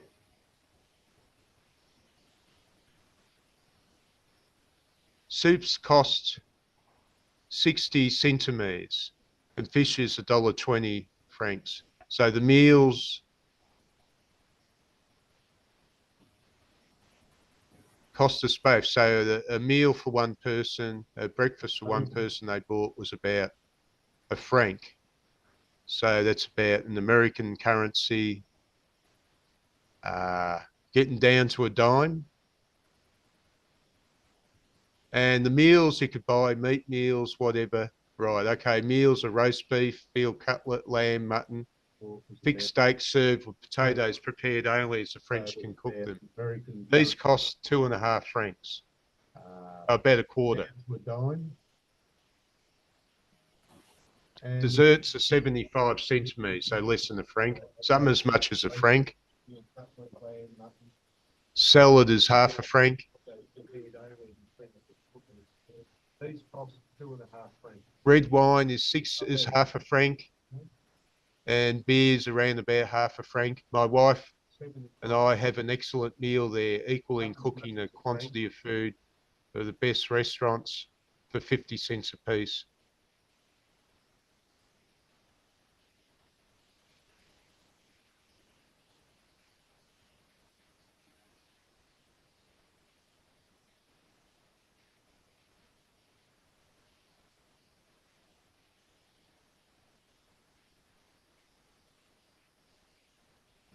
You're listening to something, Natalia?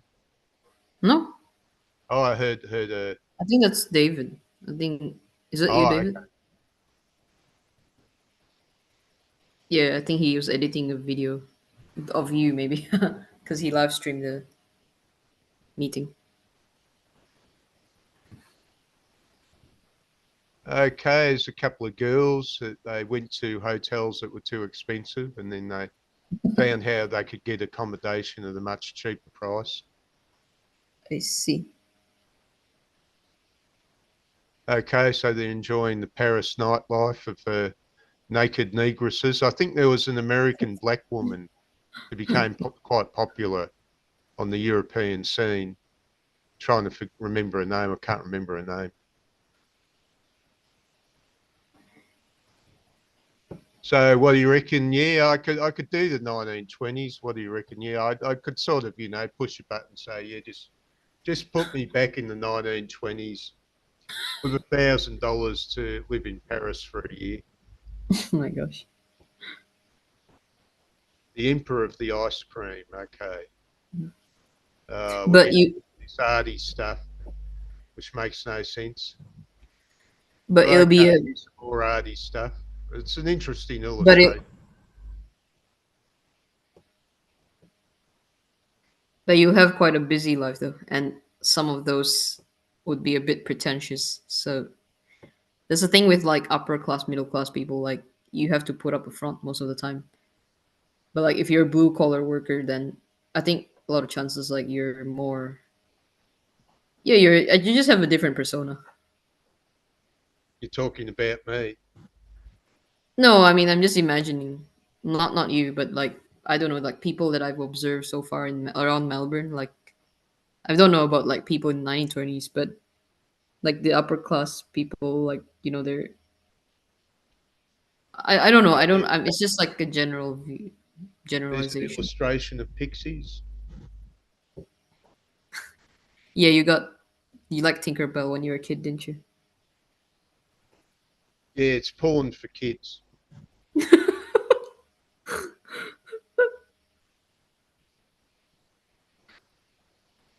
When I was about 4 or 5 years old, I had a book with pictures of fairies, and they aroused erotic feelings, the little fairies, butts, so forth.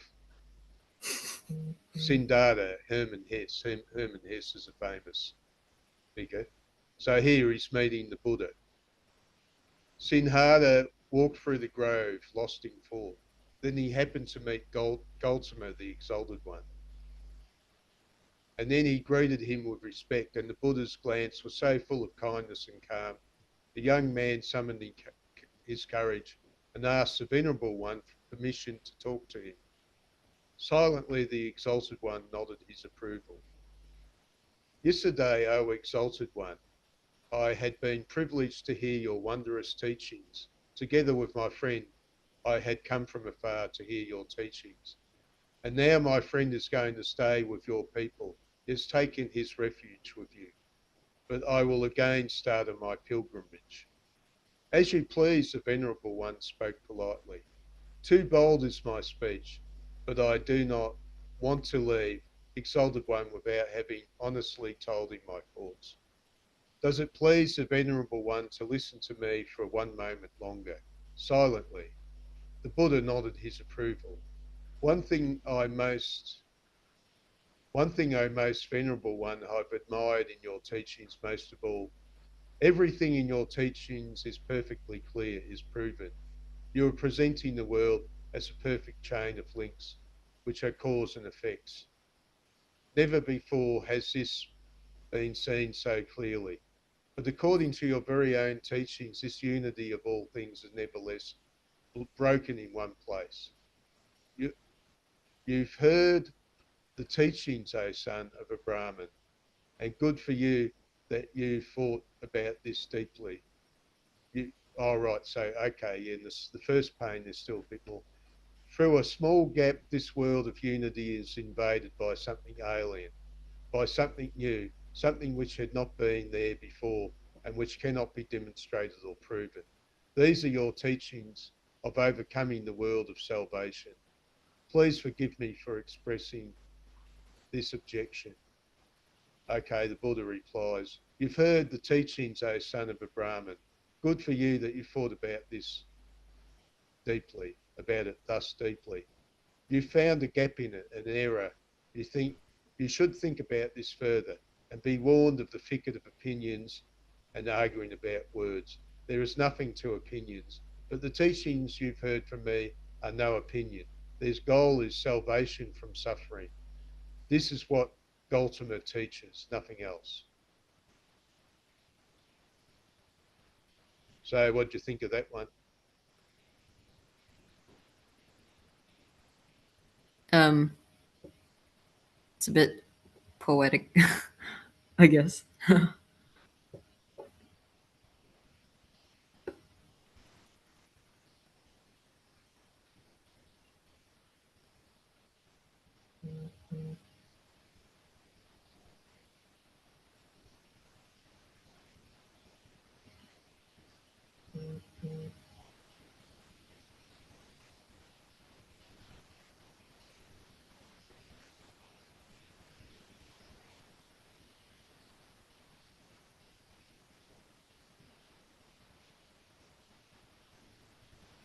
Steppenwolf. This is another famous story, Steppenwolf. It's about a guy wandering the streets of Germany and feeling that he has a wolf within him. Okay, he comes to a door. For madmen only. Magic theatre, not for everybody. David's heard that one before, haven't you?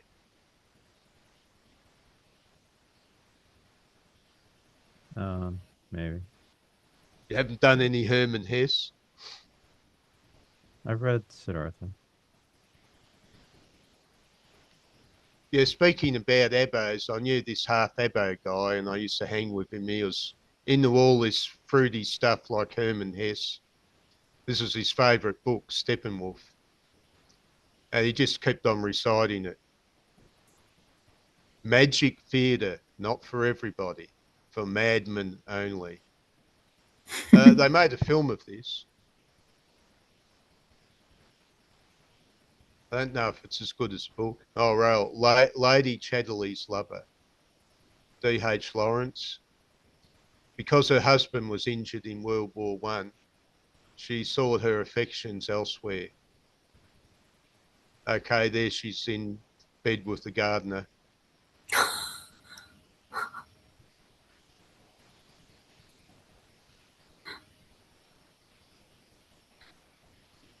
This is just the one piece. So this was the one you used on the advertisement.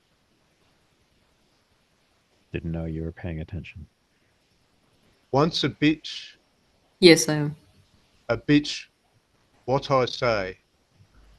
Once a bitch, always a bitch, what I say. Okay. I'm going to tell on her too.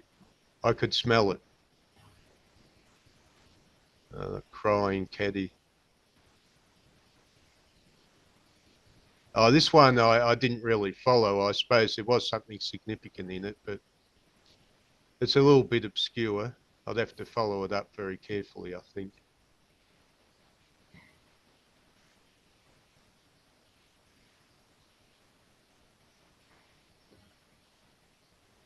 Oh, okay. The Maltese Falcon, Dashiell Hammett. So this is what became the famous movie with Humphrey Bogart in it.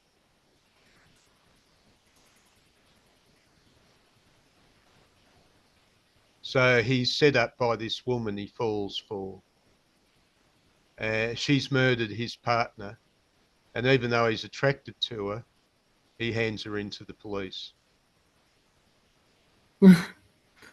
I see. So that's the last scene there where he's kissing her and the police are coming in to grab her. And he's got a broken heart because she'll probably be hung, or maybe she'll get Oh. off.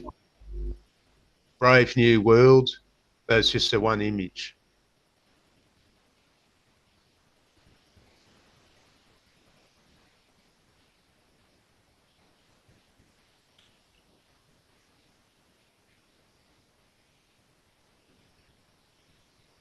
Okay, a card game. Now, I like the point here that, you know, when people talk about how the world leaders will deal with each other, and they're playing a card game. And people used to tell me we've entered a new paradigm now that just, you know, in the 1980s, the business world will dominate and there'll be no more wars. And I thought that for a second, and then I thought, no, because the card game is the illustration of what happens. That if a person is dissatisfied with the outcome, they'll turn to the gun.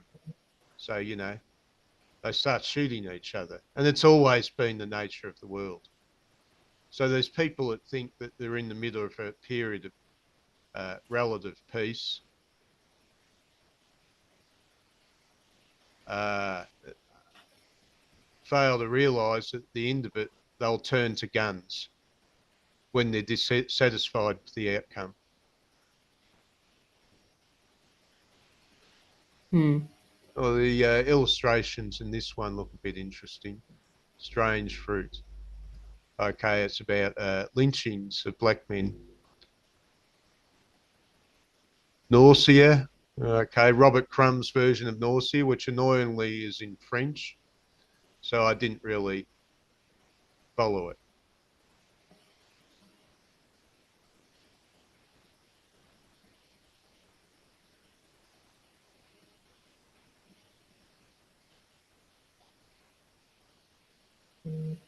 Okay, time's getting on, so it's gotten up to 1 o'clock. I like how this comic is like crude, but like it's at the same time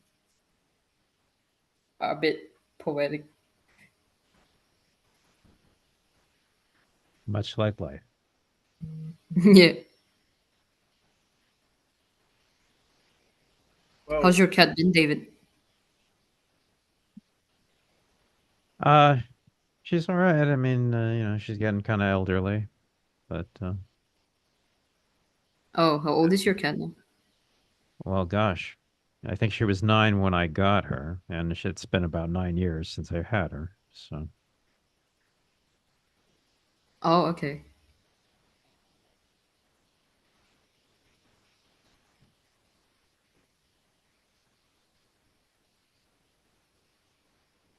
But she still has a good appetite, so I see.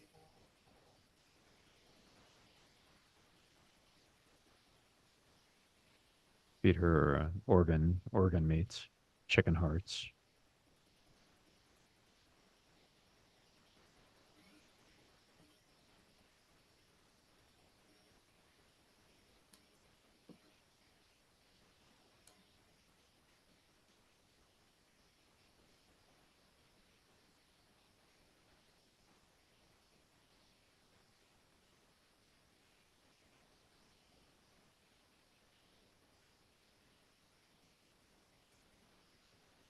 I've got all the participants pinned at the moment. Oh, you can unpin. There's one where you can unpin.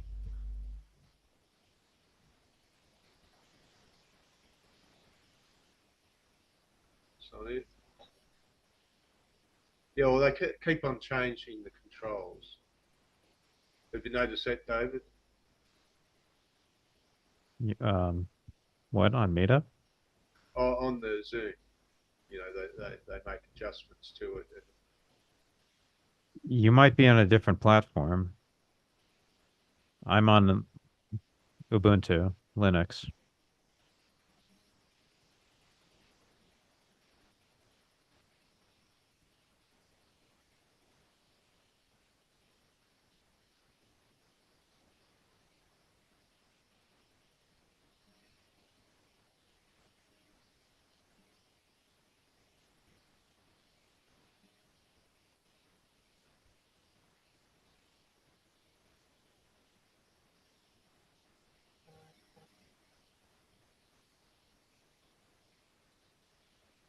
Yeah, trying to get back to the normal view, which I usually use. For some reason, I was stuck on Vitaly all the time. Wasn't move. Oh, right. Remove all pins.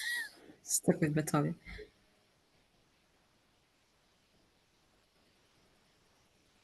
Now, it should be just the speaker coming up.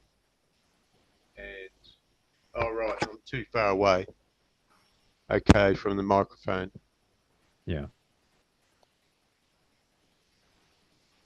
Okay, David's come up. But I haven't come up, even though I'm speaking. Need me to say something? Get Natalia to say something. Hello. No, that wasn't enough. Still on David. Hi, my name is Yeah, it's Natalia. moved to you now. Yeah, right. I got something called Zoom Workplace, which I don't know what the benefits of it are. I just downloaded it on this computer.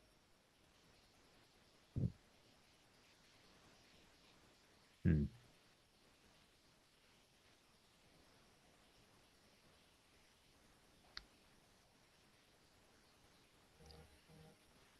Well, okay. Okay, Matali, you still wanted to go to the Pharaoh exhibition. Yeah, I do. Yeah, I have to make a booking. There's like this exhibition day, like this next week, in one of the Melbourne art galleries. Showcases Egyptian sculptures, artifacts. Oh, okay, I suppose we could try for 10 o'clock in the morning then.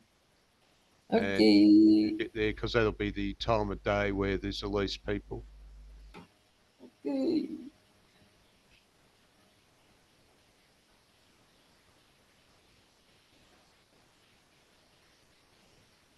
Actually, your new webcam looks clearer. I can see your face. Yeah, it's a better picture. Yeah. That's a nice little thing that you have behind. Is the was it the clock? Yeah, well, that's an example of a barometer. Barometer, yeah, my bad. So you've seen things like that on people's walls. Not in not in the modern world, but I've seen it in like museums. Yeah, well, I was just pointing out the barometer made quite a move. So you have one needle which pins the spot where the reading needle has moved, and you can see how far it's moved between the days and that.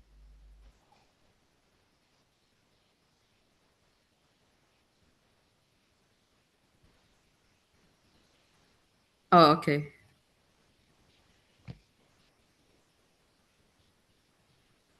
Like in aircraft, they'll use something similar to give the altitude.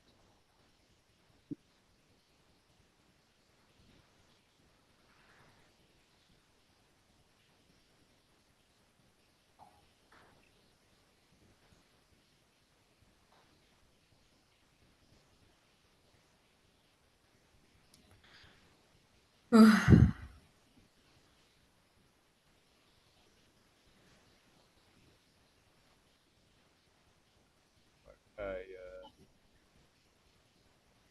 put it on share again.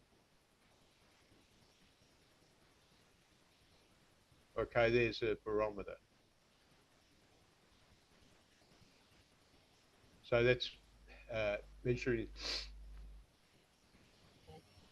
atmospheric pressure. You have one needle, the black needle moves around according to the atmospheric pressure. And then you'll have a needle which will say, well, it was fixed there at that point. Then you follow how far it moves. So write the external hectopascals or something like 1060. So like in normal range, say about 1020 would be about an average pressure.